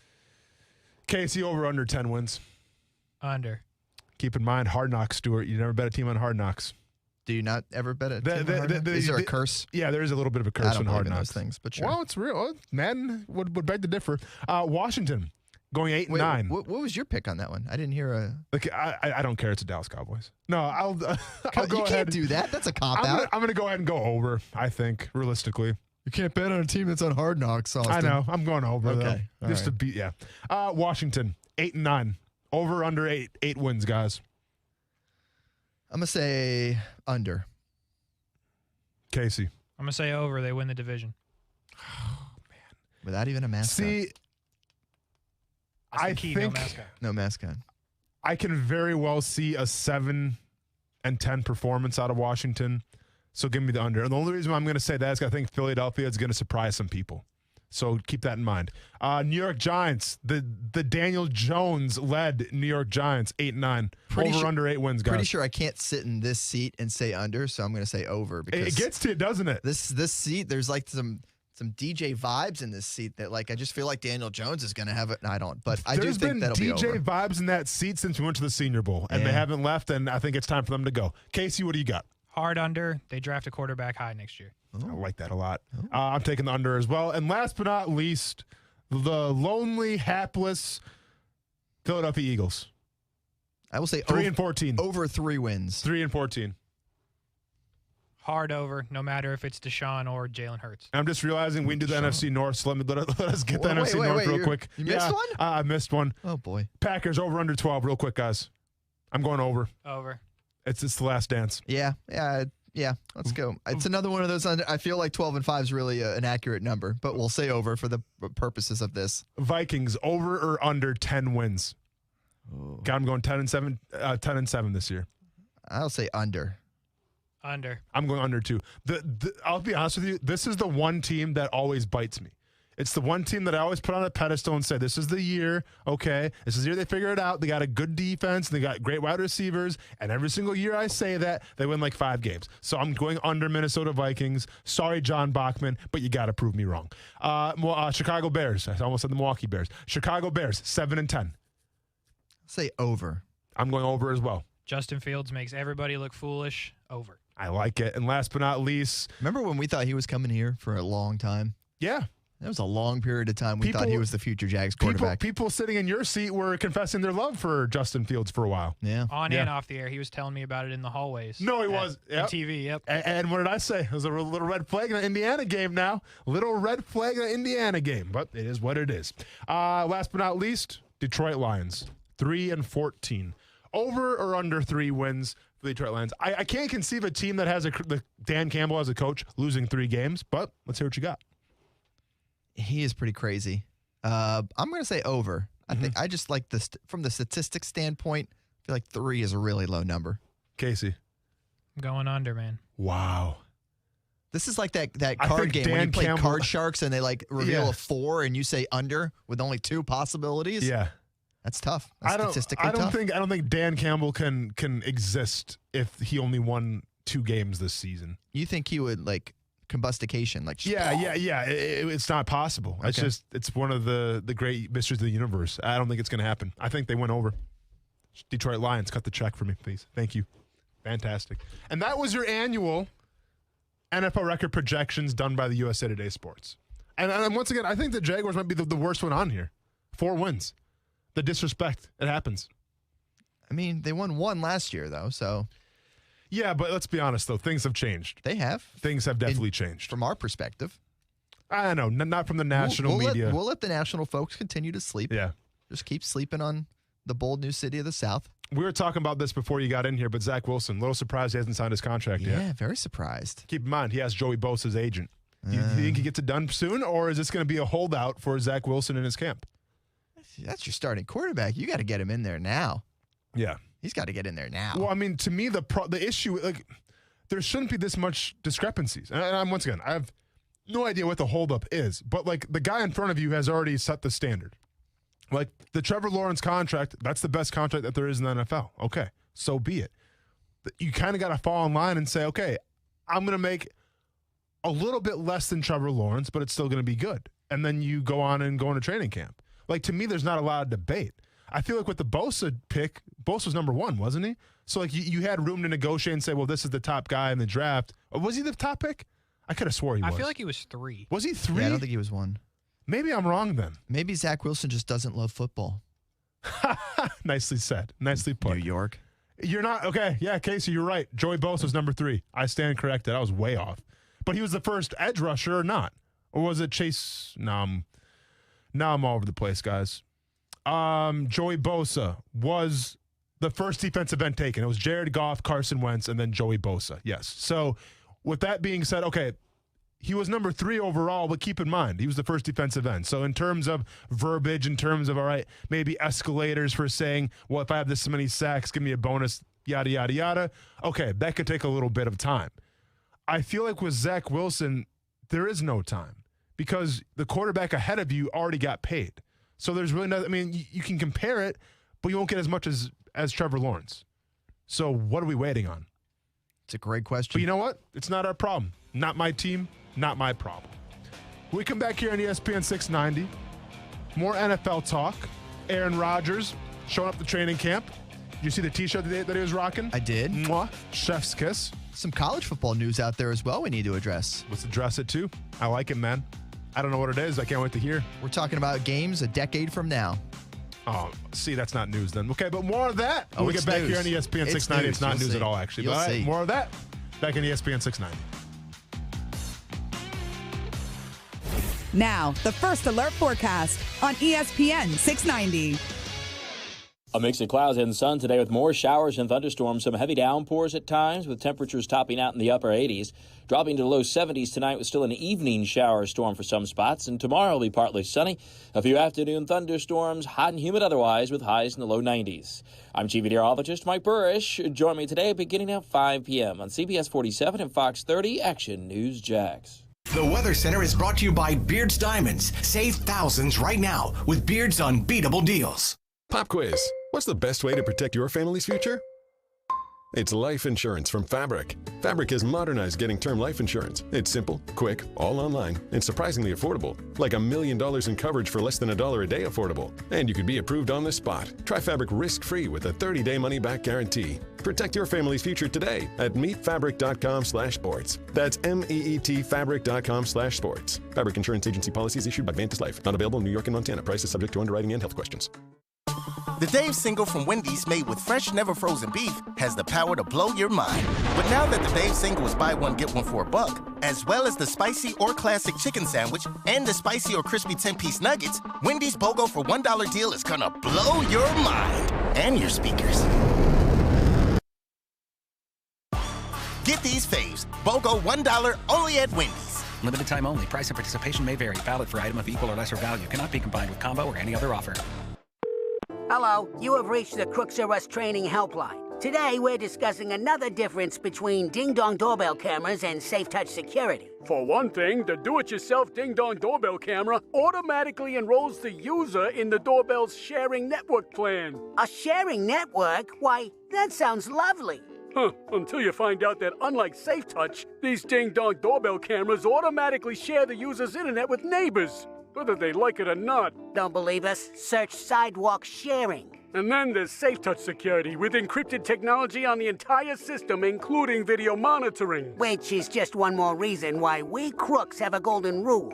Stay away from Safe Touch houses. If you haven't already, write it down, newbie. Only one security system is truly the best. Hi, I'm Lester Jackson, president of Safe Touch Security Systems. No one beats our technology or our price. Call Safe Touch today at 888-723-8682 or go to safetouch.com. State license number EF233. Just be positive. Just be a happy homeowner. With a Community First Mortgage Champions, you'll know you're getting the best deal and a great experience. You'll get a super rate, close in as little as 30 days, save about $3,000 in closing costs, and enjoy championship service at every step. So you're as happy buying your home as the day you move in. Well, almost. Apply or learn more at communityfirstfl.org. Community First Credit Union. Just be yourself. Federally insured by NCUA, Equal Housing Lender. Anyone can talk like they're a big dog, but few actually walk the talk. We're not the only plumbing company claiming same-day water heater service. In fact, a lot of customers have called us after other companies failed to come through on their same-day service talk. Fortunately, Griffin Service delivers. We eat big dogs for lunch.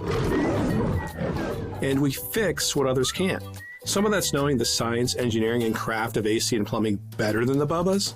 But it's also better planning. The key to actually doing same-day water heater replacement is having water heaters in stock and ready to go. And that's what we do. Gas, electric, tank, tankless, we got them all in stock and ready to roll for you. So if you want to avoid the bait-and-switch turd bucket tactics of the Bubbas, or if you discover you're in the middle of an all-talk, no-walk situation with a wannabe, well, you know who to call, right?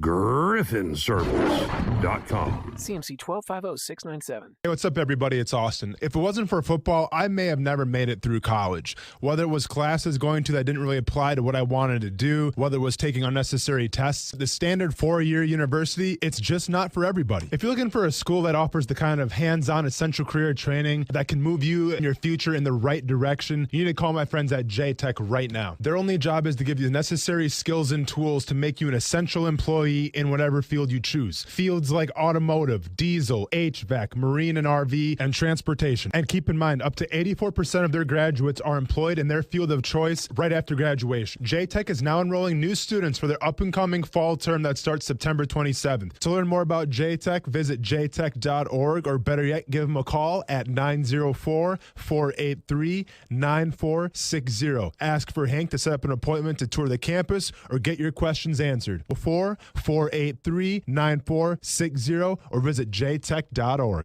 Do you know a child who is deaf, hard of hearing, blind, or visually impaired? The Florida School for the Deaf and Blind in St. Augustine is a fully accredited, tuition-free state public school that gives children an edge for a lifetime of success. FSDB is nationally recognized for its educational services designed for students' unique communication and accessibility needs.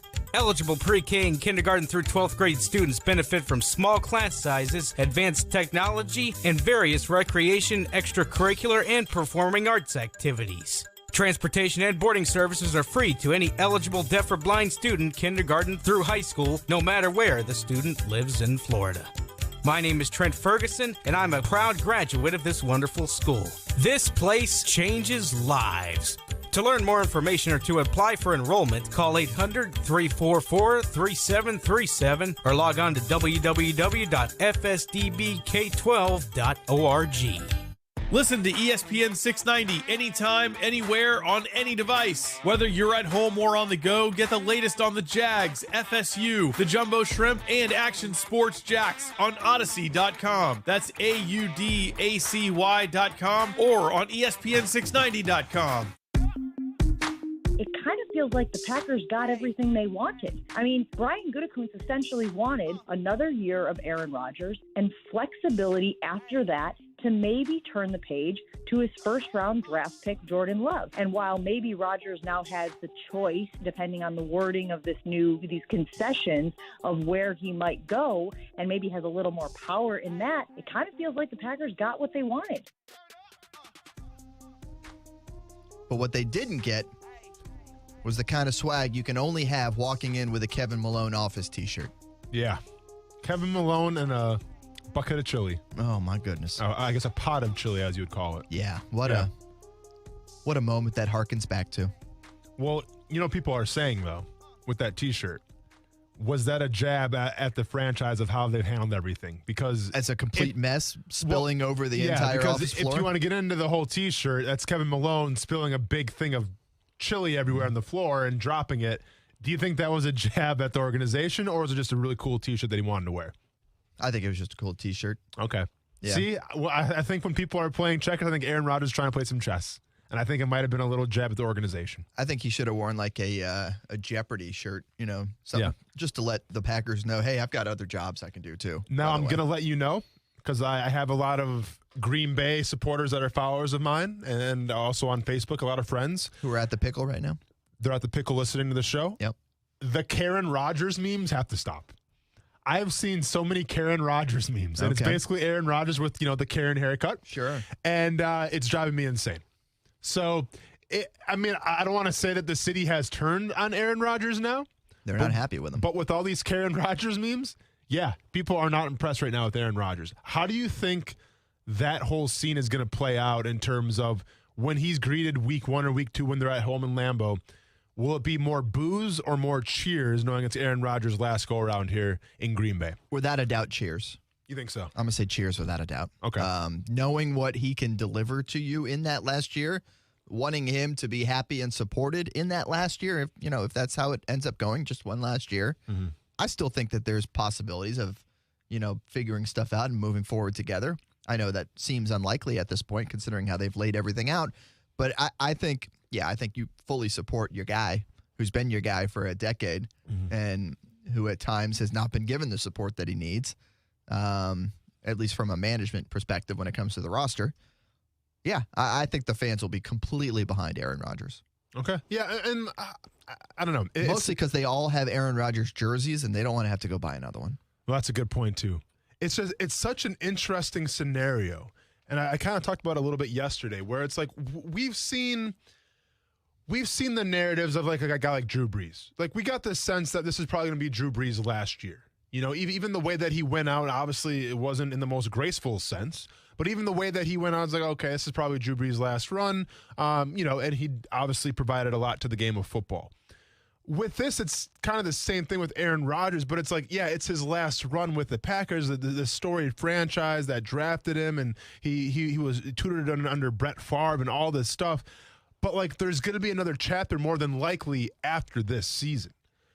So, like, I feel like there's going to be a little hostility there because I felt that with Brett Favre. Like, Brett Favre, with all due respect to Aaron Rodgers, but, like, back in the day, Brett Favre, he was like the mayor. He was the governor of Wisconsin. That guy could do no wrong. Even more than Aaron Rodgers. Oh, he did some wrongs as well. Well, that was more in New York. Yeah. Anyways, and trust me, no one's more disappointed right now in Brett Favre because he keeps the quotes about Trevor Lawrence and the Jaguars should have got a wide receiver.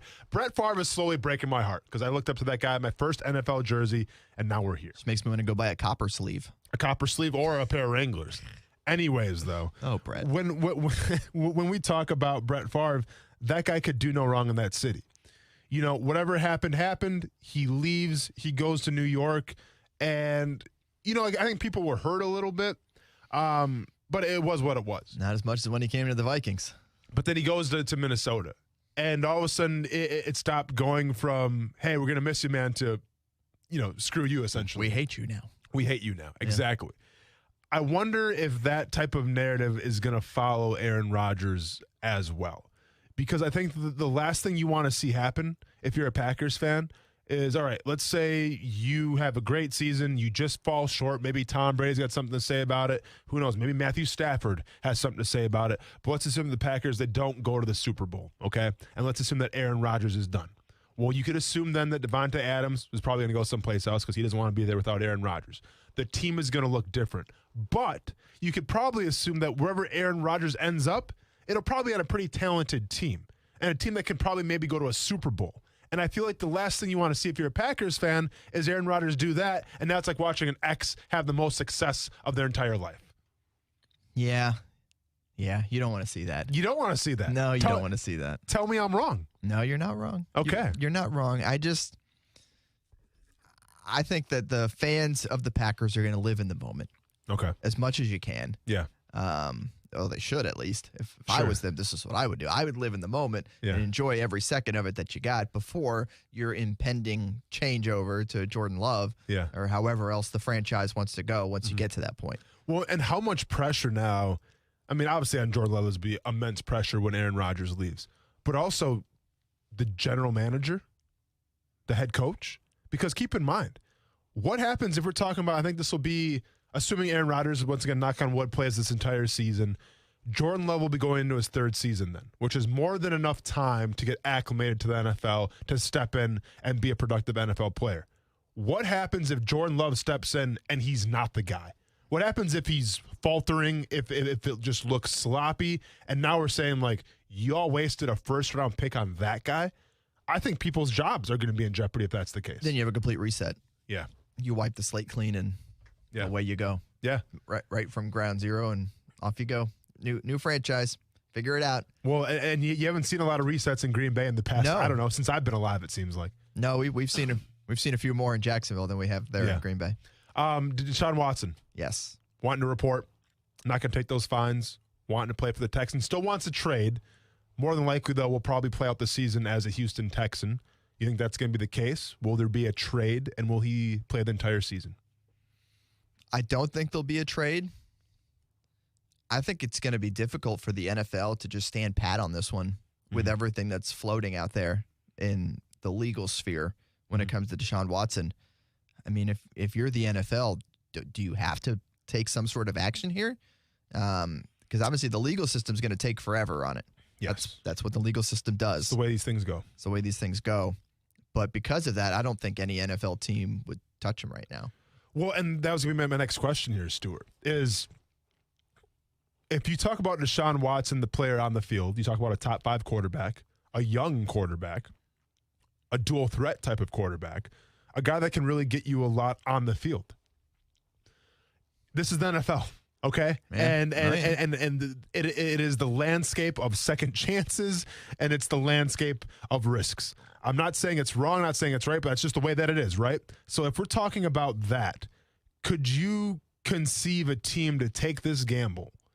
Maybe when Deshaun Watson could be the cheapest and essentially pull the trigger and say, hey, you know, we're going to take the risk on him. We assume he's innocent. We hope the court system plays out like it's supposed to, and we hope that he's going to be innocent, and now he's our guy, maybe at a discount. Would a team do that? And maybe even handle that, you know, the backlash that could come from that. Yeah, that's the tough part, too, is if then it comes down the line and things start happening, what does that make it look like for you as that team? I think a team would need some sort of assurances from the league that nothing's going to happen. Like, you're not going to trade for him, and then 3 days later the NFL comes down and says, by our policies, he is suspended. Yeah. You know? Yeah. I mean, if you can get those assurances and make that happen, you're right. I mean, buy low, sell high. Sell high. Texans right now not selling high. They'd have to sell low. Sure. So, yeah. I don't know. It's tough. It's tough to figure out what's going to happen with that situation. It's just been such a unknown, obviously for the Texans, but heck, the rest of the AFC South. Yeah. That's who we're lining up against to get this thing started. And it's like I've been saying here the past week on this show, where how this isn't a more. I get right now Aaron Rodgers commands the headlines, reigning MVP. I get all of that. But how this story of Deshaun Watson, isn't talked about a little more, because either we're looking at one of two things, and I've said this before. We're looking at a guy who's a top 5 quarterback, the most important position in all professional sports. We're looking at a guy who has one of the biggest scandals if found guilty in maybe sports of all time. Honestly, it's that serious in terms of the allegations, and in terms of, I forgot how many counts they're up to now, but there's a lot. If he's found guilty of any of those, good. I think you're done. I really do. Or we're talking about the biggest smear campaign in professional athlete history, possibly. Either way, these are two commanding stories. It's just and I get it. Once again, there's nothing really new to develop on, set aside he's going to training camp. But I think that when the smoke clears here and the dust settles, it'll be a big story either way. Yeah, without a doubt. And it'll be interesting to see how Houston handles this. Yeah. Because if you have a starting quarterback on your team, he's going to meet with the media in the first week of training camp at some point. Of course. And these won't be football questions. And they're not going to get many football questions lodged at him if that's the case. Yeah. And it's impossible to go to the media and say, you can only ask football. No, that's not how this works. See, if you're Houston and you see the writing on the wall and you know that he wants out of there, do you try to wash your hands of Deshaun Watson knowing that those distractions are going to come? And keep in mind, Houston right now in the process of rebuilding, of starting anew. Do you try to wash your hands of the whole situation and say, hey, he's somebody else's problem now? If it wasn't a top 5 quarterback in the NFL? That's the thing. Yes, Any other position, probably. Yeah, probably. No. It's a great point. All right. More on ESPN 690 when we get back.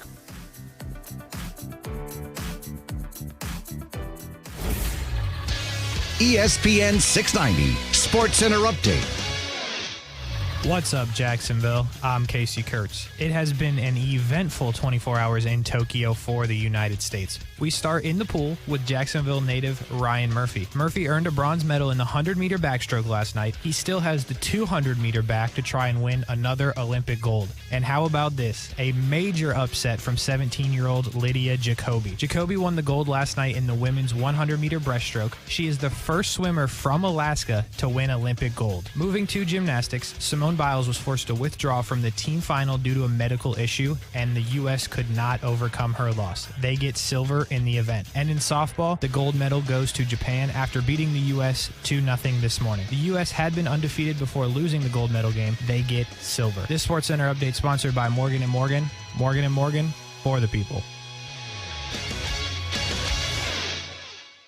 Hey, what's up, everybody? It's Austin. Choosing a new career path, it can be a big commitment. It can take time, energy, and yes, of course, money. And if you're looking to turn your career path around right now, you need to take a serious look with my friends at JTech. When you go to JTech, they have one goal in mind, and that's giving you the skills and tools needed to succeed in the field of your choice. That's why up to 84% of their graduates are employed in a field of their study right after graduation. And you're never going to be overcrowded, as their classrooms average on a 16-to-1 student-teacher ratio. Take part in the training of a whole new generation of automotive, diesel, HVAC, marine and RV, and transportation industry professionals. But you got to hurry, because they're enrolling students right now for their up-and-coming fall term. To learn more about JTech, visit jtech.org, or better yet, give them a call at 904-483-9460. Ask for Hank to set up an appointment to tour the campus or get your questions answered. Once again, that's 904-483-9460, or visit jtech.org. At Tire Outlet, we're committed to providing our customers with professional and honest automotive recommendations. Don't believe us? Check out our reviews online and see why we're Jacksonville's preferred automotive shop. Great guys to work with, always very helpful and affordable. With 12 locations across Northeast Florida, Tire Outlet can help keep you and your family safe on the road, wherever you are. Wholesale prices, premium service, Tire Outlet. The only thing worse than hiring no law firm after your injury is hiring the wrong law firm. When thousands of people call us every year asking to help them change law firms, I wonder why they ever call the other firm. When you're fighting to get what you deserve, it's go big or go home. We are big for a reason, which is why we've recovered over $9 billion for our clients. When it comes to law, size matters. We're America's largest injury law firm, Morgan & Morgan. Visit forthepeople.com for an office near you. Hello, Jacksonville. This is Greg McGarity. The future of college football is now, and our primary goal is to position the Tax Slayer Gator Bowl and Jacksonville to be prepared for a potential college football expansion. And we need you, our local business leaders, to join our team and showcase that Jacksonville supports college football. Gator Bowl Sports has opportunities for all companies, whether you have 5 employees or 5,000. I would love to meet you and talk about our future. If you'd like to learn more, contact me at 904-798-1700. What if you could assist a family who's working hard to make ends meet? How would it feel to help someone get back on his feet? What would you give to bring a smile to a hungry child's face? A gift in any amount will make a big difference, especially when you give through Jewish Family and Community Services. Thanks to the Max Block Food Pantry Matching Challenge, your donation will automatically double. Jewish Family and Community Services, here for hunger, here for Jags. Learn more at hereforjags.com.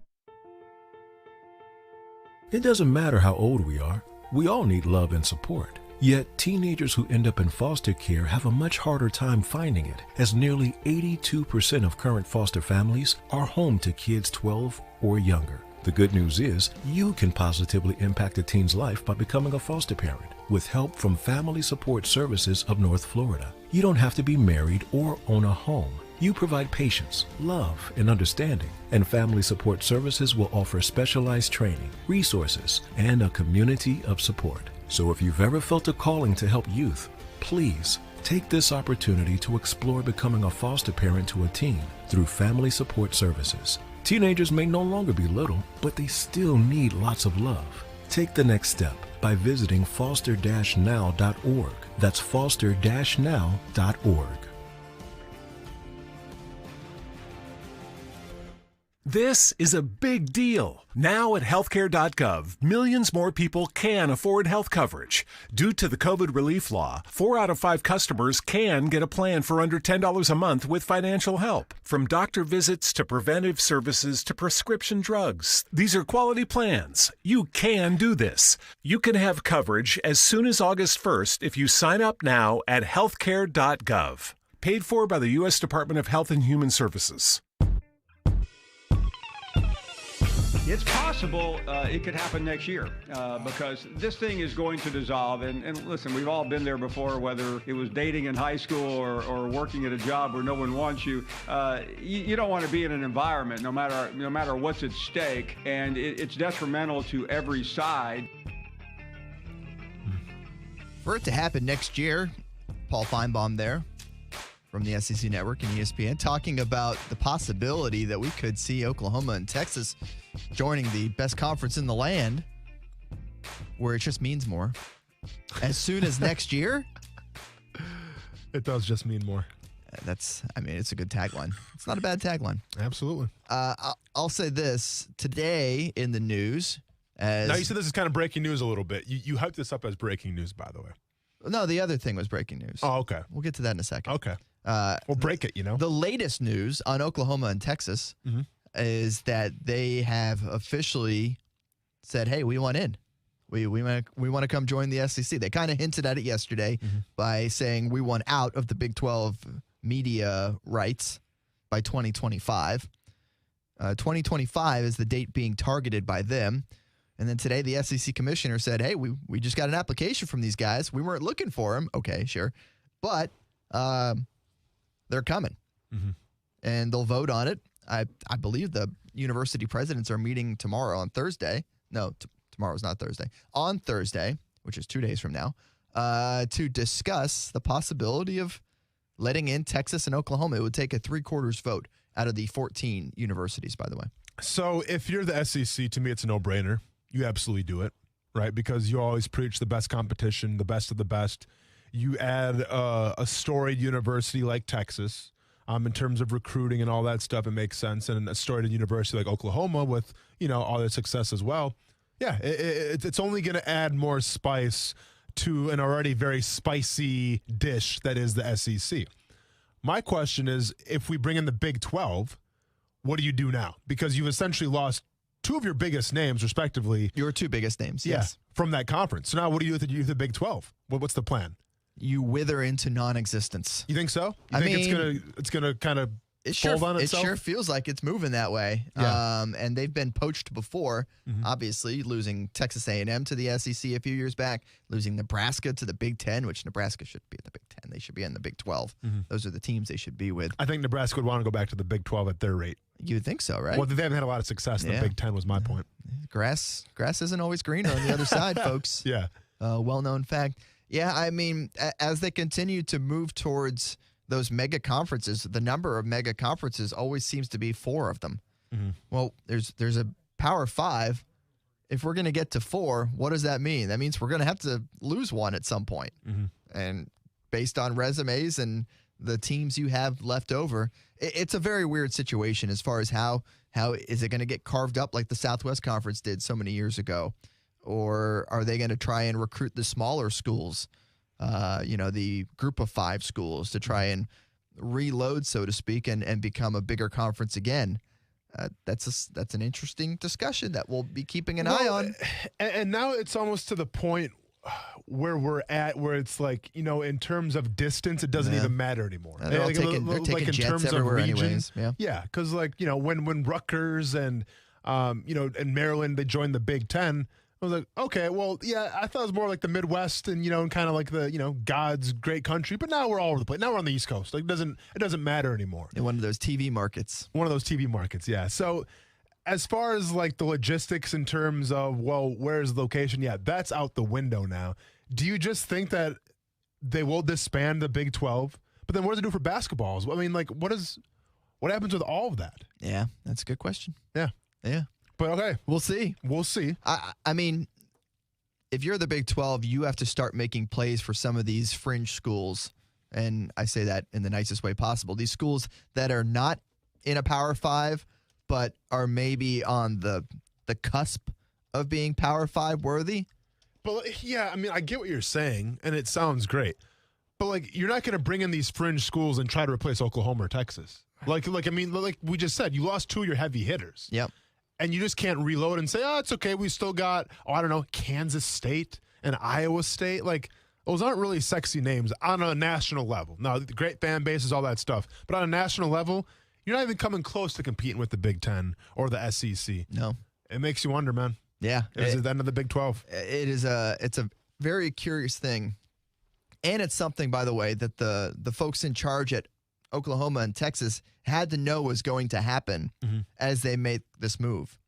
You know this is coming. Yeah. You know what you're doing to the conference that you're leaving by doing this. And what was the biggest reason why they are doing this? Is it more money? It's money. Yeah, it's money. It's all money. It's always money. Yeah. Because apparently making $1 billion isn't enough. We got to make what's cooler? 1.2. Making $2 billion. Dollars. It's kind of a sad thing to see because you're losing some great rivalries. You're losing a lot of the things that are exciting about college athletics.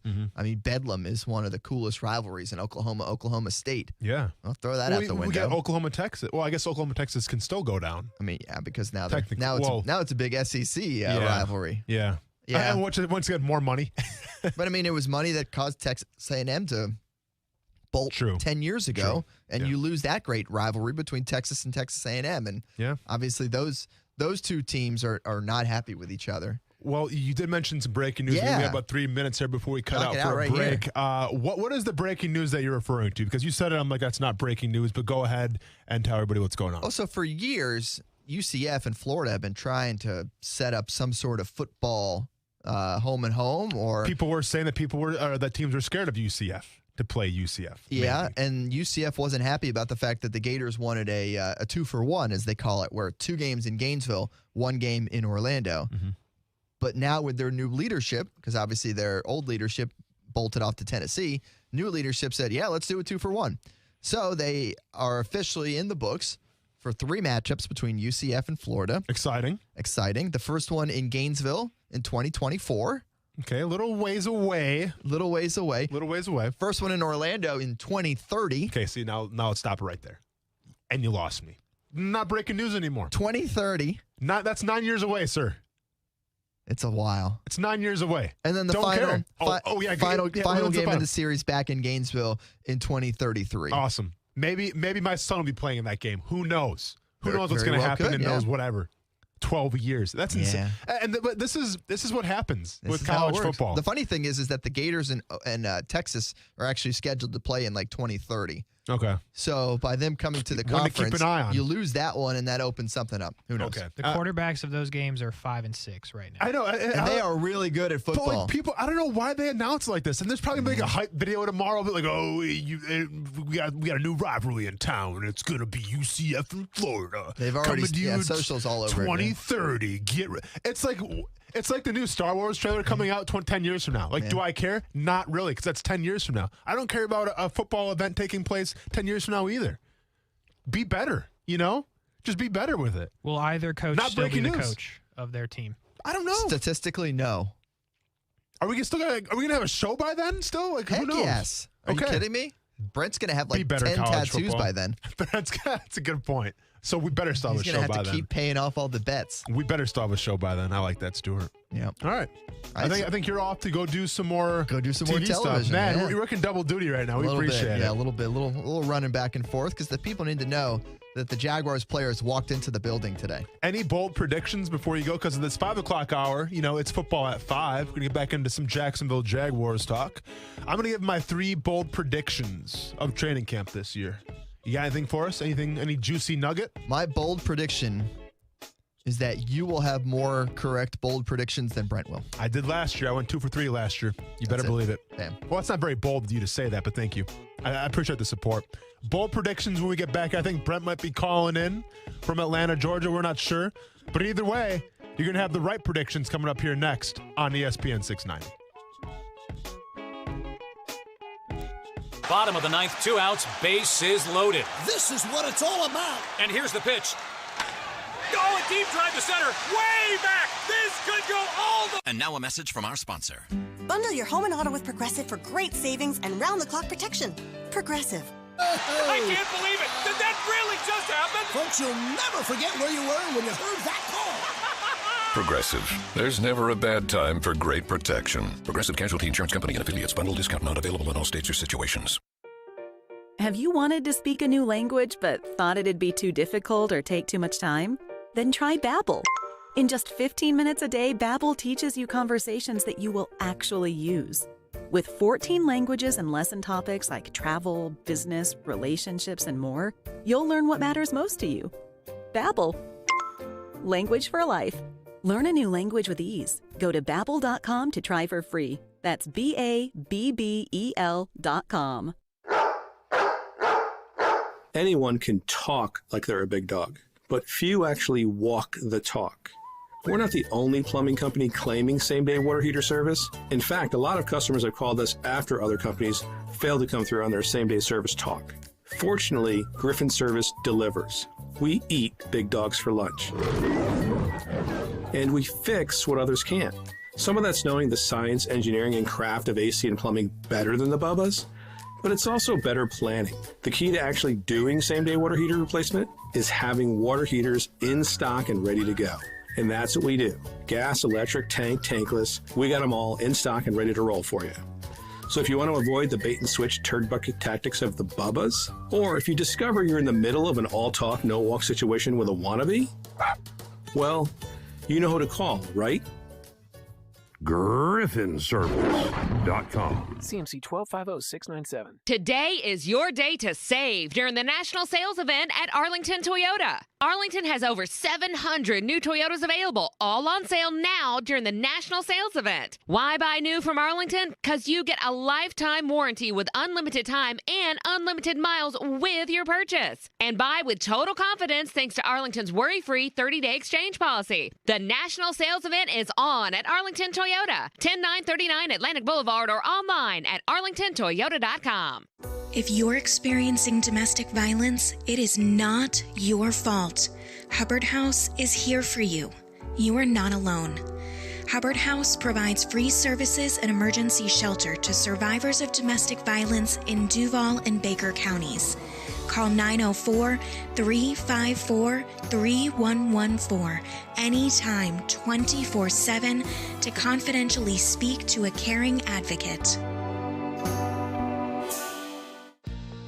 Slip and falls can be embarrassing, leaving you in pain and feeling like you've lost control. I'm Glenn Levine from the law offices of Anna John Levine.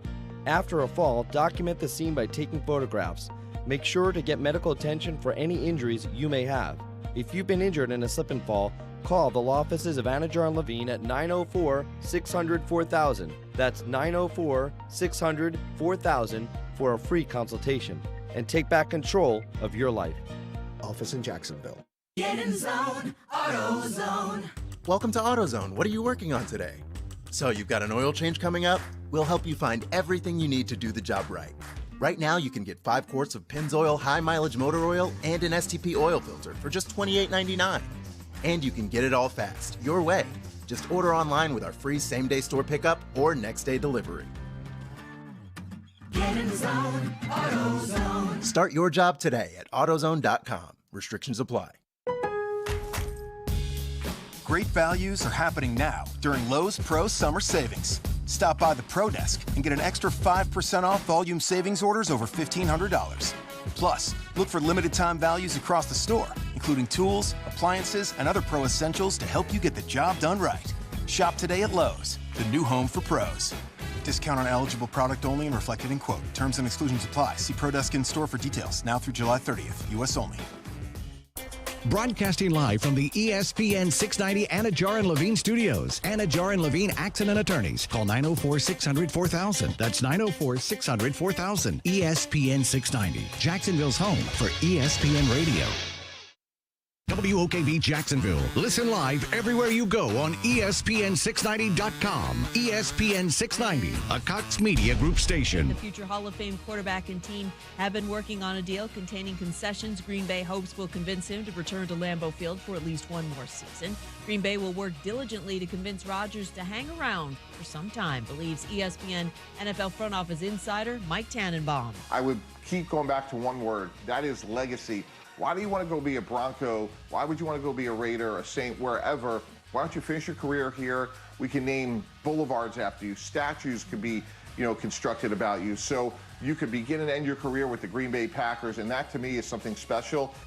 Mike Tannenbaum on Keyshawn, J. Will, and Zubin. Oklahoma and Texas formally notified the SEC they're seeking an invitation for membership beginning July 1st, 2025.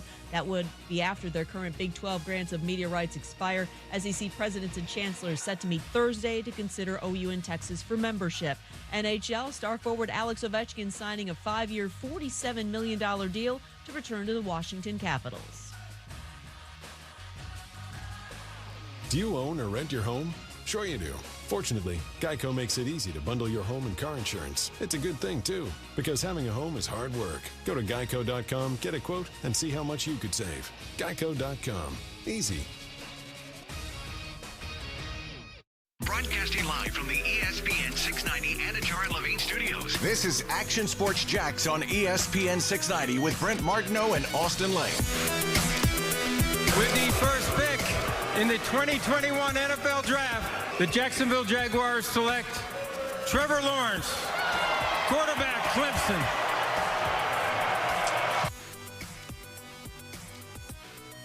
I still get goosebumps. It's good to know that he's signed, ready to roll. Day one of training camp tomorrow. Zach Wilson still looking for endorsements. Mom is running crazy right now on social media. And you haven't signed a contract yet. Jets fans in shambles, the way that they should be. Jaguars fans are excited and intrigued. All is right in the world. The world must be balanced, and we have found complete balance here in the National Football League. What's going on, everybody? Austin Lane, Action Sports Jax on ESPN 690.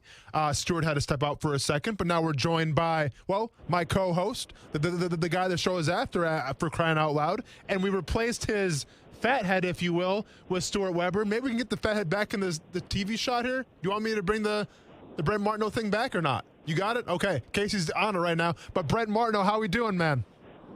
We're doing well, man. We just got another W. Got another W? Nice. How did Ty hit? I 1 for 3. Okay. Ty's been playing well, played good defense today. Really good defense. So Ty's been finishing up good, but now they go on to bracket play, so you got to keep bringing it, you know? So how is the bracket looking? What kind of teams are we talking about here? Is Ty's team one of the favorites, or are they kind of the underdog role right now? Well, we had a pretty good pool, some good teams, and we won the pool, so that's good for us, good showing. But now it's a 64-team bracket, and it's good stuff. So, you kind of start running out of pitching. Some of these teams are built, and they'll fly pitchers in and other things like that. We're not built like that. Mm-hmm. So